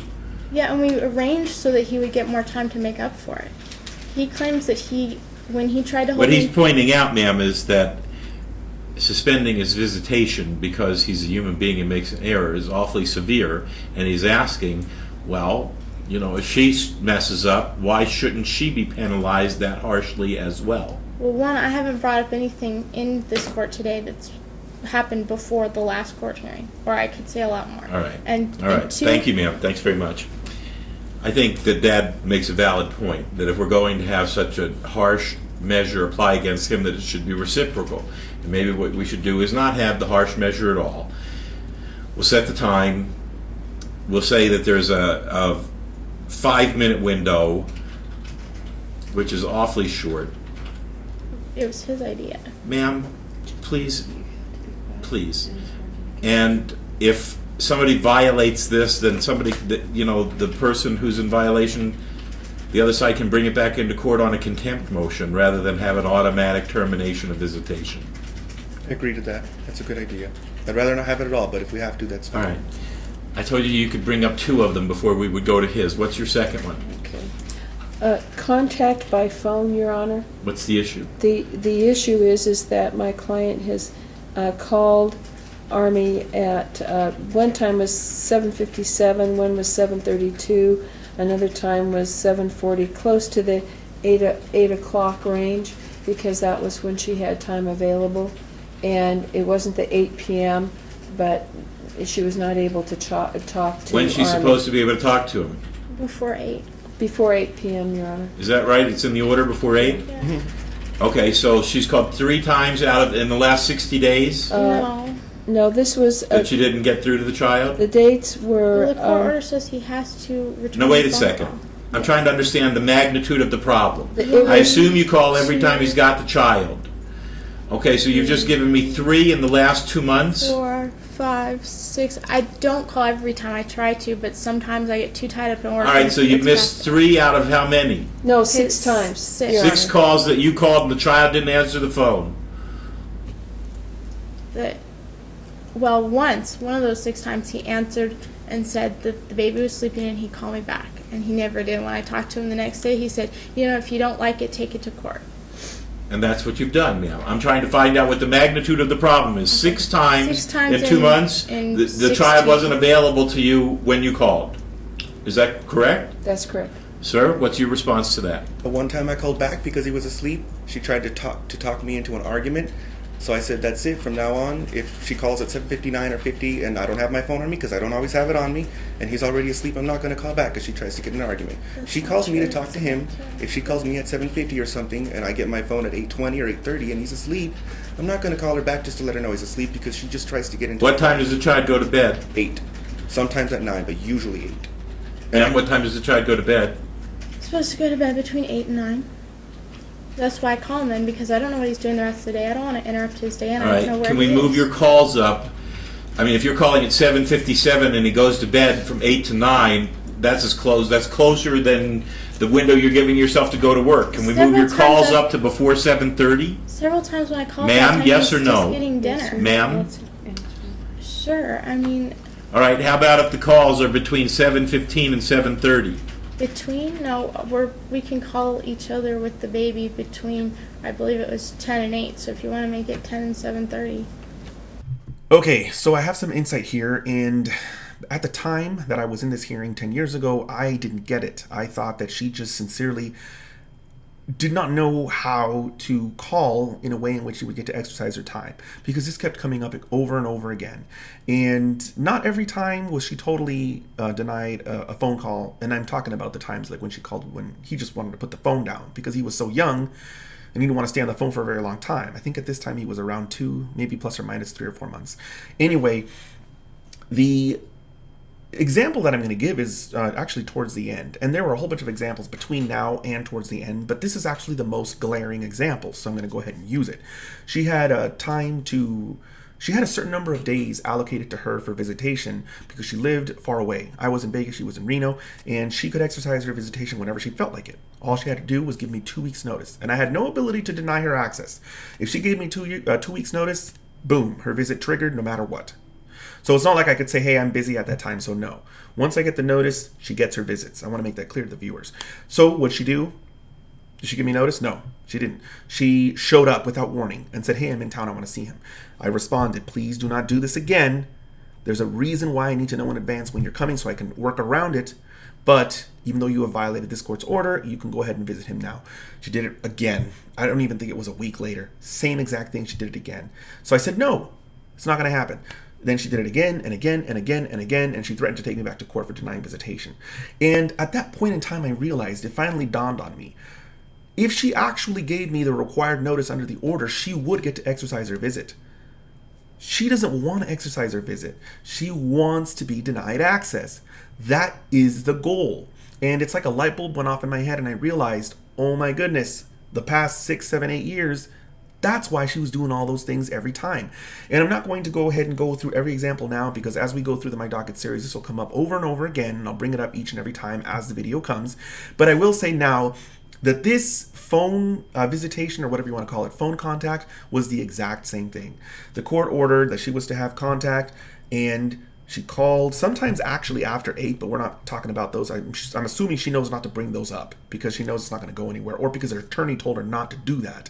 But there were, of course, times 1 minute prior, 3 minutes prior, 7 minutes prior, always within like 5 to 10 minutes prior. And he wasn't asleep every time, but he was asleep several times. And you would think that after a while she'd stop trying to do that, but that's not actually how it's working out. Instead, she continues to do that, and of course, the whole point was she wanted to not get the phone call so that she could add it to her little binder, so that she could take it into court, and so she could say, look, here's all these times that he's violated the court's order.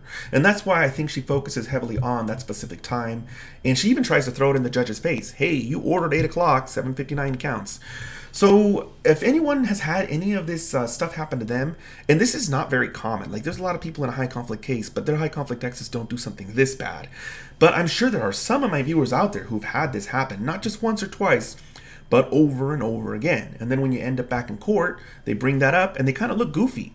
Because when the court inquires as to why this is happening and the court finds out the details, they're like, hold on a second. This doesn't make any sense. Anyway, let's continue the video. 10 in the morning? Yeah, anytime during the day. I always call it in the evening because I don't know what he's doing I'm all sorry. day long, and I don't How many wanna times a interrupt day are him. you calling the child? Okay. But you're calling him 3 minutes before bedtime. He's often eating dinner when I call. Often. And I But don't wanna sometimes interrupt it's his his bedtime. What you said is sometimes he goes to bed at 8 o'clock. Well, when he's with me.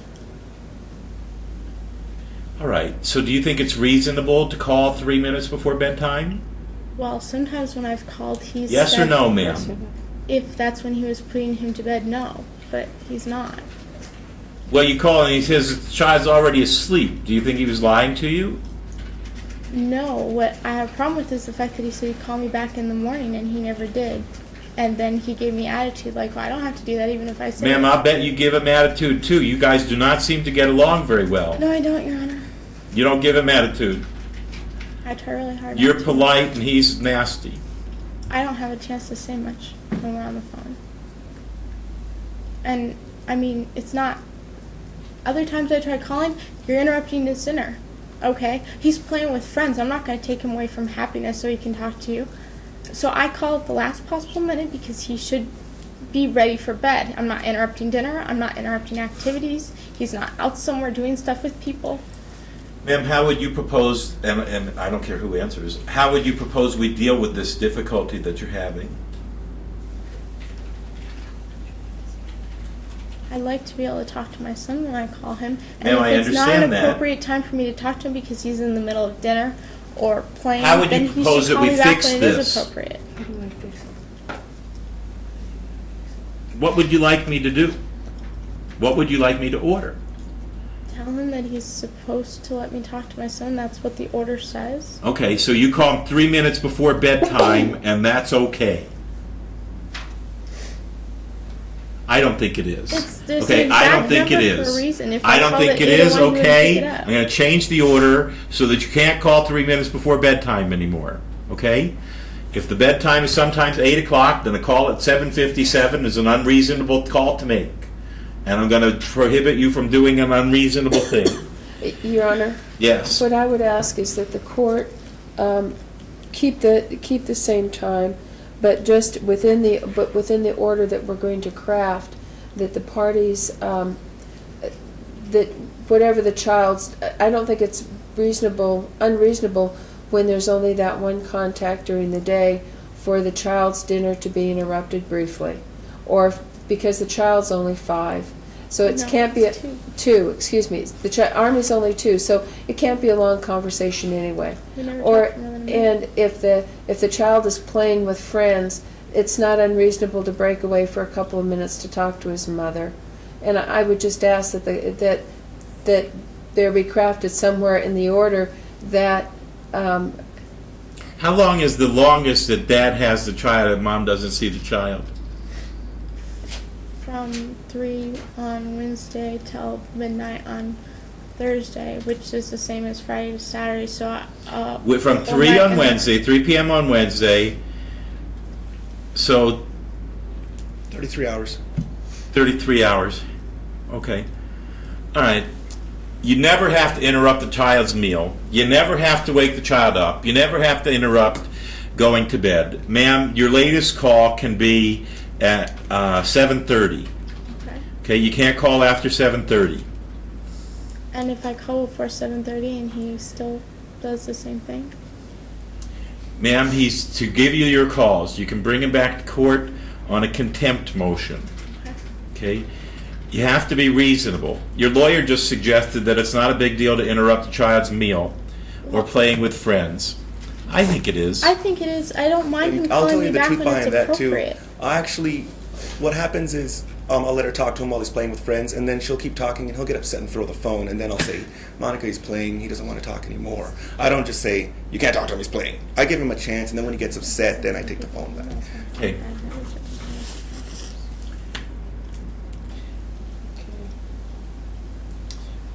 You should both try to be reasonable. I understand that neither of you truly want to be reasonable, but you should try. Sir, now it's your turn. You wanted to talk about the midnight exchanges. Yeah, What do you suggest be done about it? The solution I see is 3 p.m. Wednesday to 9 a.m. Saturday. It just closes the gap. But Right now you're doing it 3 p.m. Wednesday until midnight Thursday? yeah, and then pick him up again on Friday at 3 p.m. and then till Saturday midnight. That's what we're doing. It just closes the gap. It keeps the timeshare ratio the same. And why is the exchange at midnight?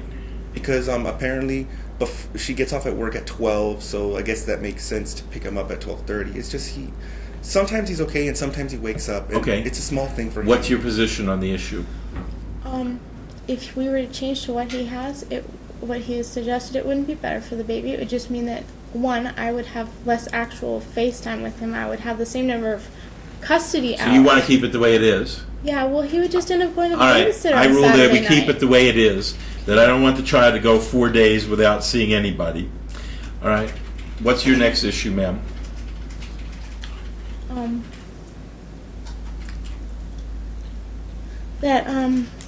That he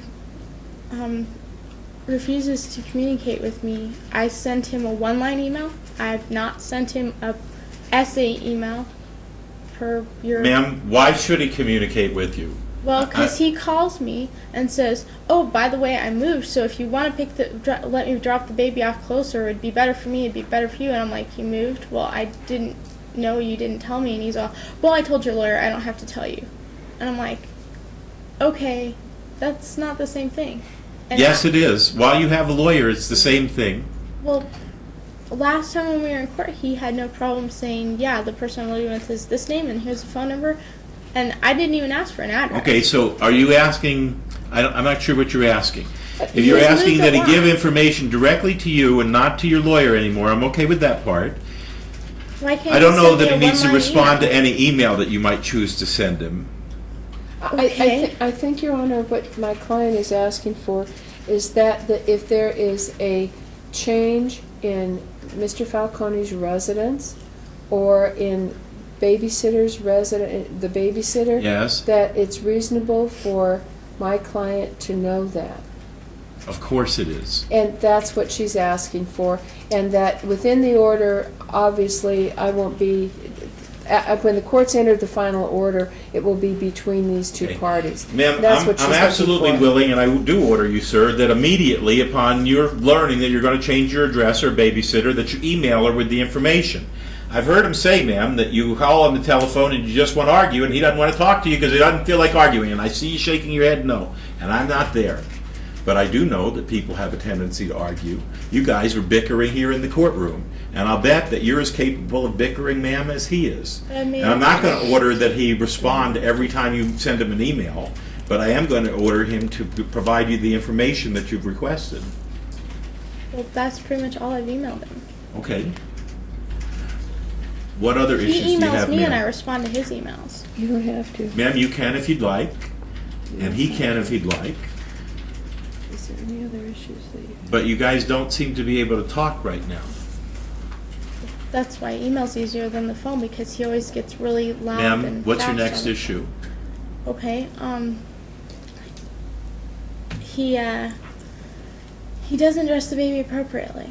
And he has also kept his clothes several times. Ma'am, it's his decision how he dresses the child.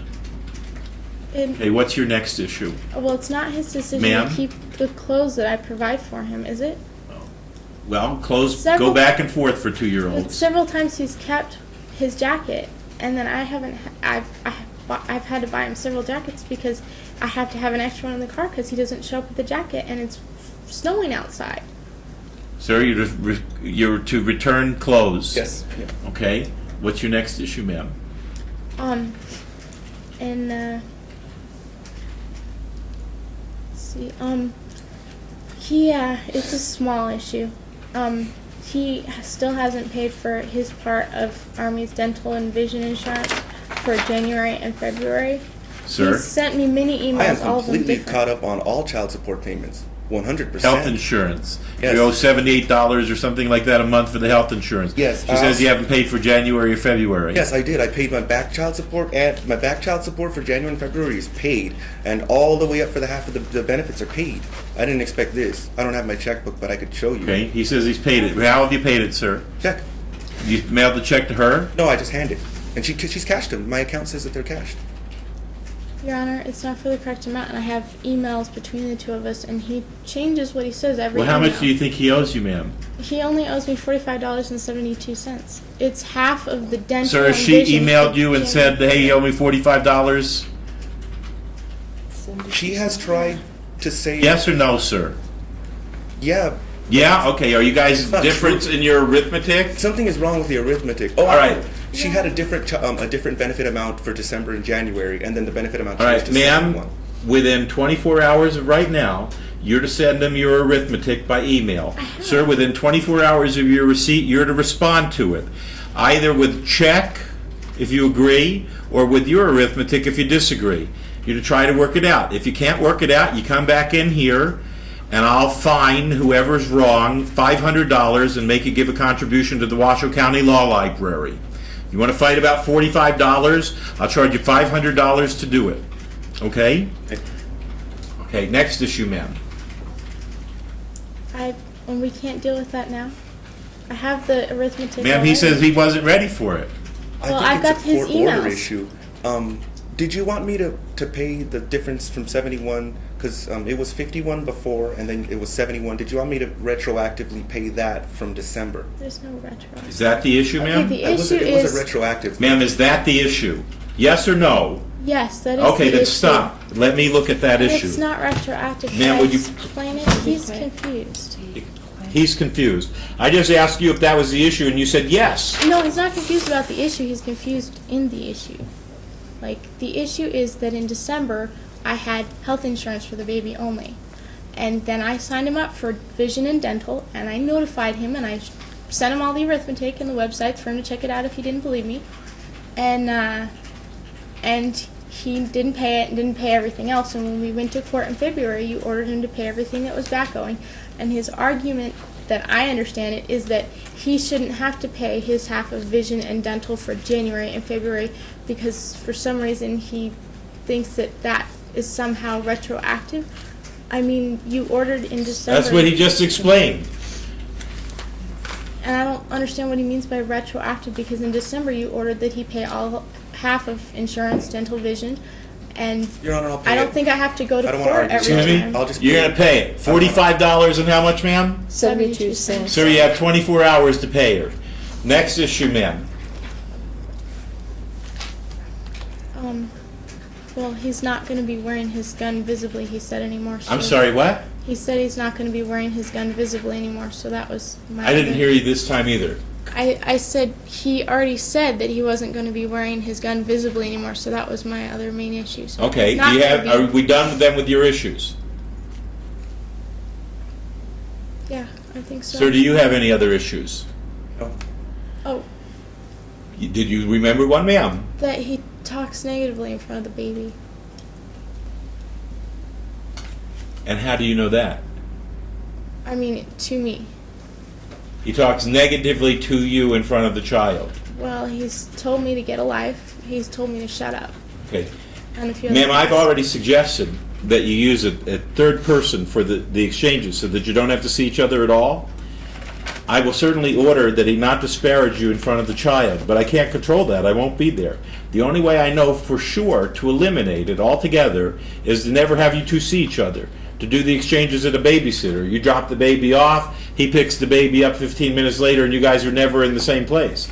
This is actually one of the best ways to deal with high conflict child custody situations. And as soon as our son gets enrolled in school, this is actually the way that it's dealt with, which is a huge relief because we would just exchange at school, never see each other, with rare exceptions like when school was out and stuff like that.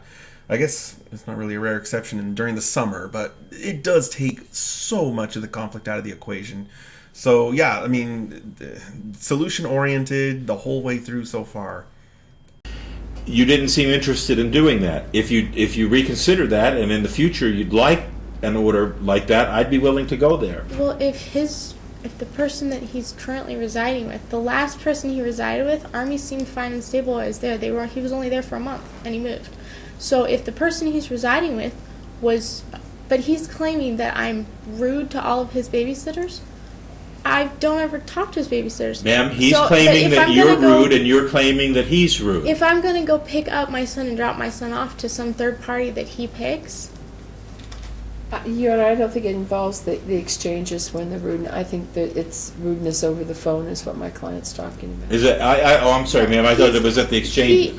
he's saying that I'm rude to all of his babysitters and stuff. So how Ma'am, am I supposed you to just drop my complained son off about to someone? him and said that To me. he says things to you in front of the child. Is that on the telephone or at the exchanges? Sometimes it's been at the exchanges, sometimes on the phone. Both. But the child's there on the other end of the phone because I just talked to him. Okay.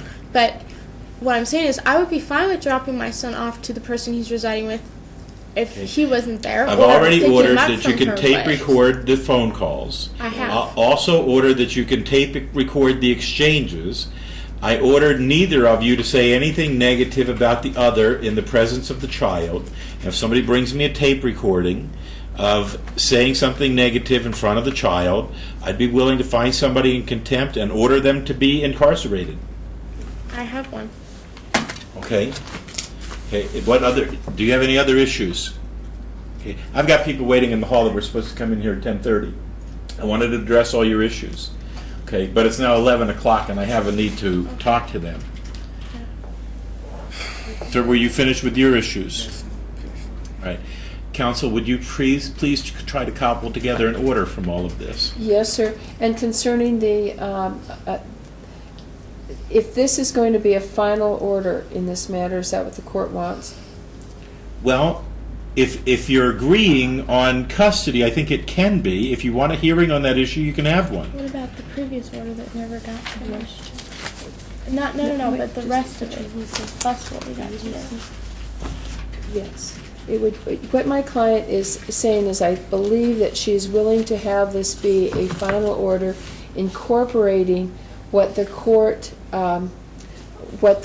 ordered in the previous order. The visitation The schedule. visitation schedule. Or it doesn't. I've signed that previous order. Sir, do you agree? Do you want this to be a final order today incorporating the last order? If you issue joint physical custody, Wright v. Osborne, and the medical documents don't say she's a danger to my son, I will trust you on that. And Okay. yes. It's not Wright versus Osborne. Modified. It's Rivero versus Rivero.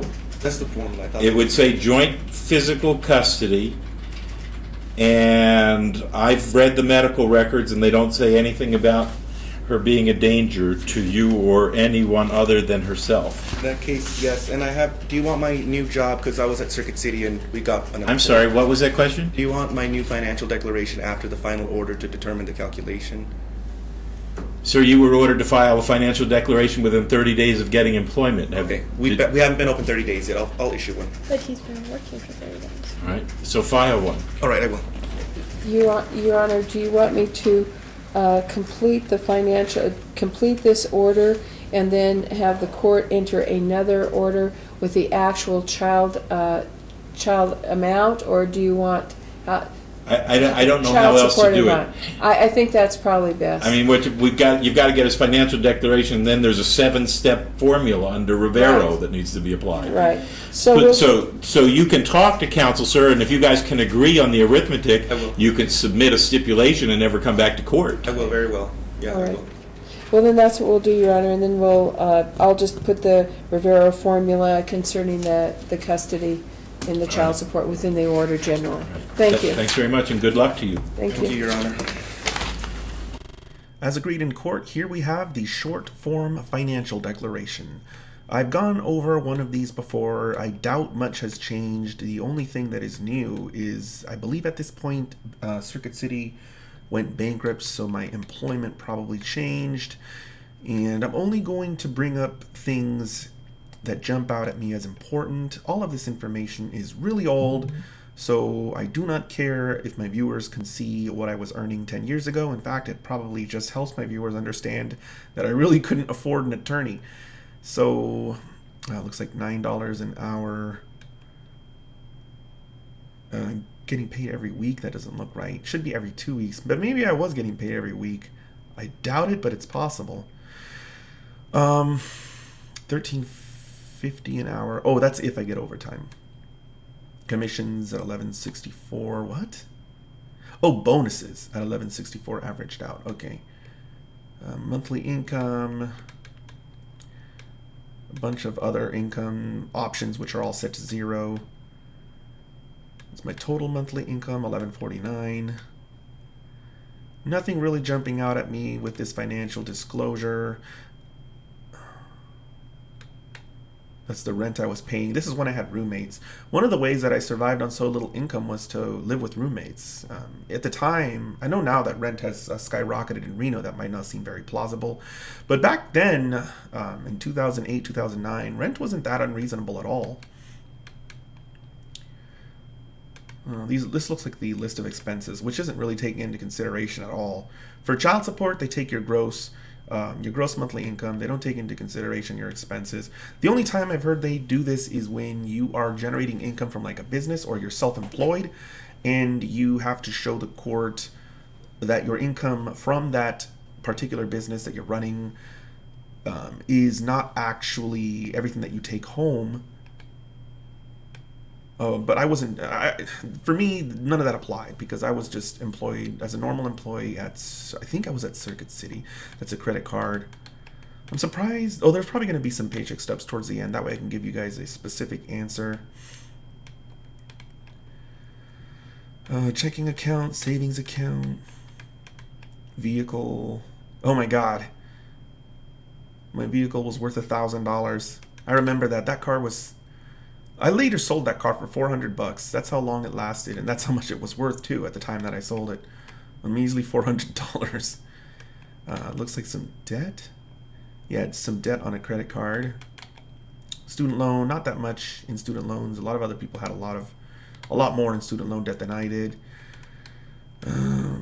Financial declaration. This is the affirmation. I've talked about this several times in the past. It's just one of those generic fill-in-the-blank forms that lets the court or the clerk know, specifically the clerk, that this particular submission, this particular filing doesn't have the social security number anywhere in it.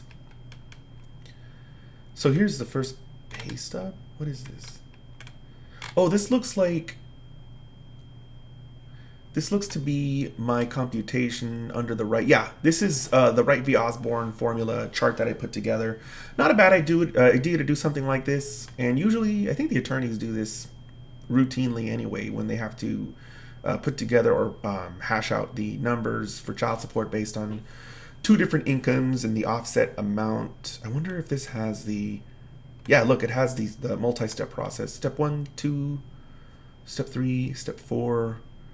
Step 5, I think step 5 is the 2008 Rivero version.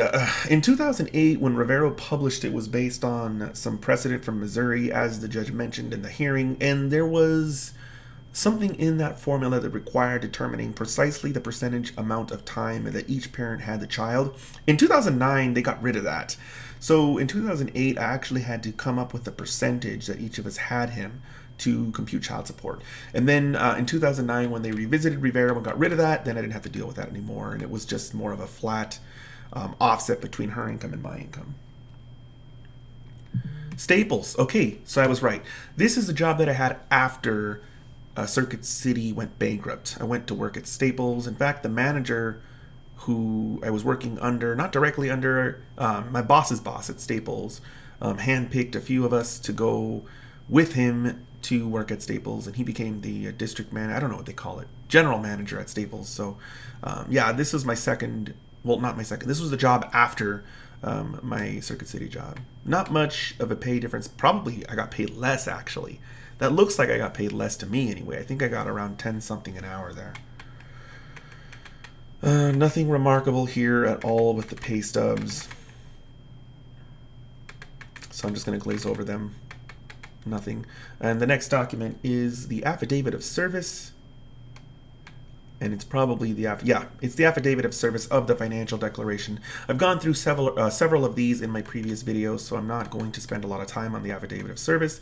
It just lets the court know that I served the mentioned document, which in this case is the financial disclosure form, that I served it on what appears to be my attorney's law office personally. So I physically went to her office and handed this to whoever was working there behind the counter, and not a whole lot to it besides that. Another one of these affirmations. Going into the aftermath, I filed the affidavit of service and the financial disclosure form. Those are free to file, so I incurred $0 in costs.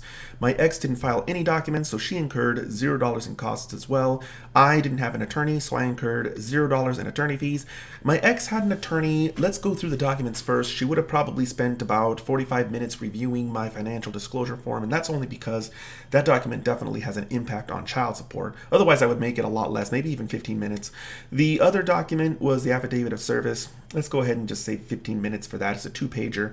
That comes to 1 hour in reviewing documents. She was at the hearing for about an hour and a half.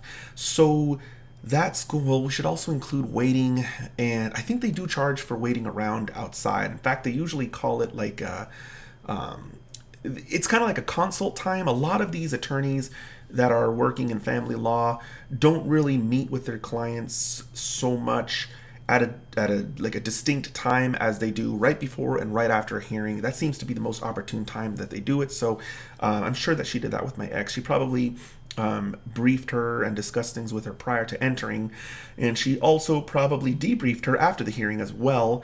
So to be conservative, I really hate to say a half hour, because I highly doubt that that's all that she put into preparation. Let's say 1 hour, and if she was there for an hour and a half, we're looking at 2.5 hours. If we combine that with the other hour for reviewing the documents, we have 3.5 hours.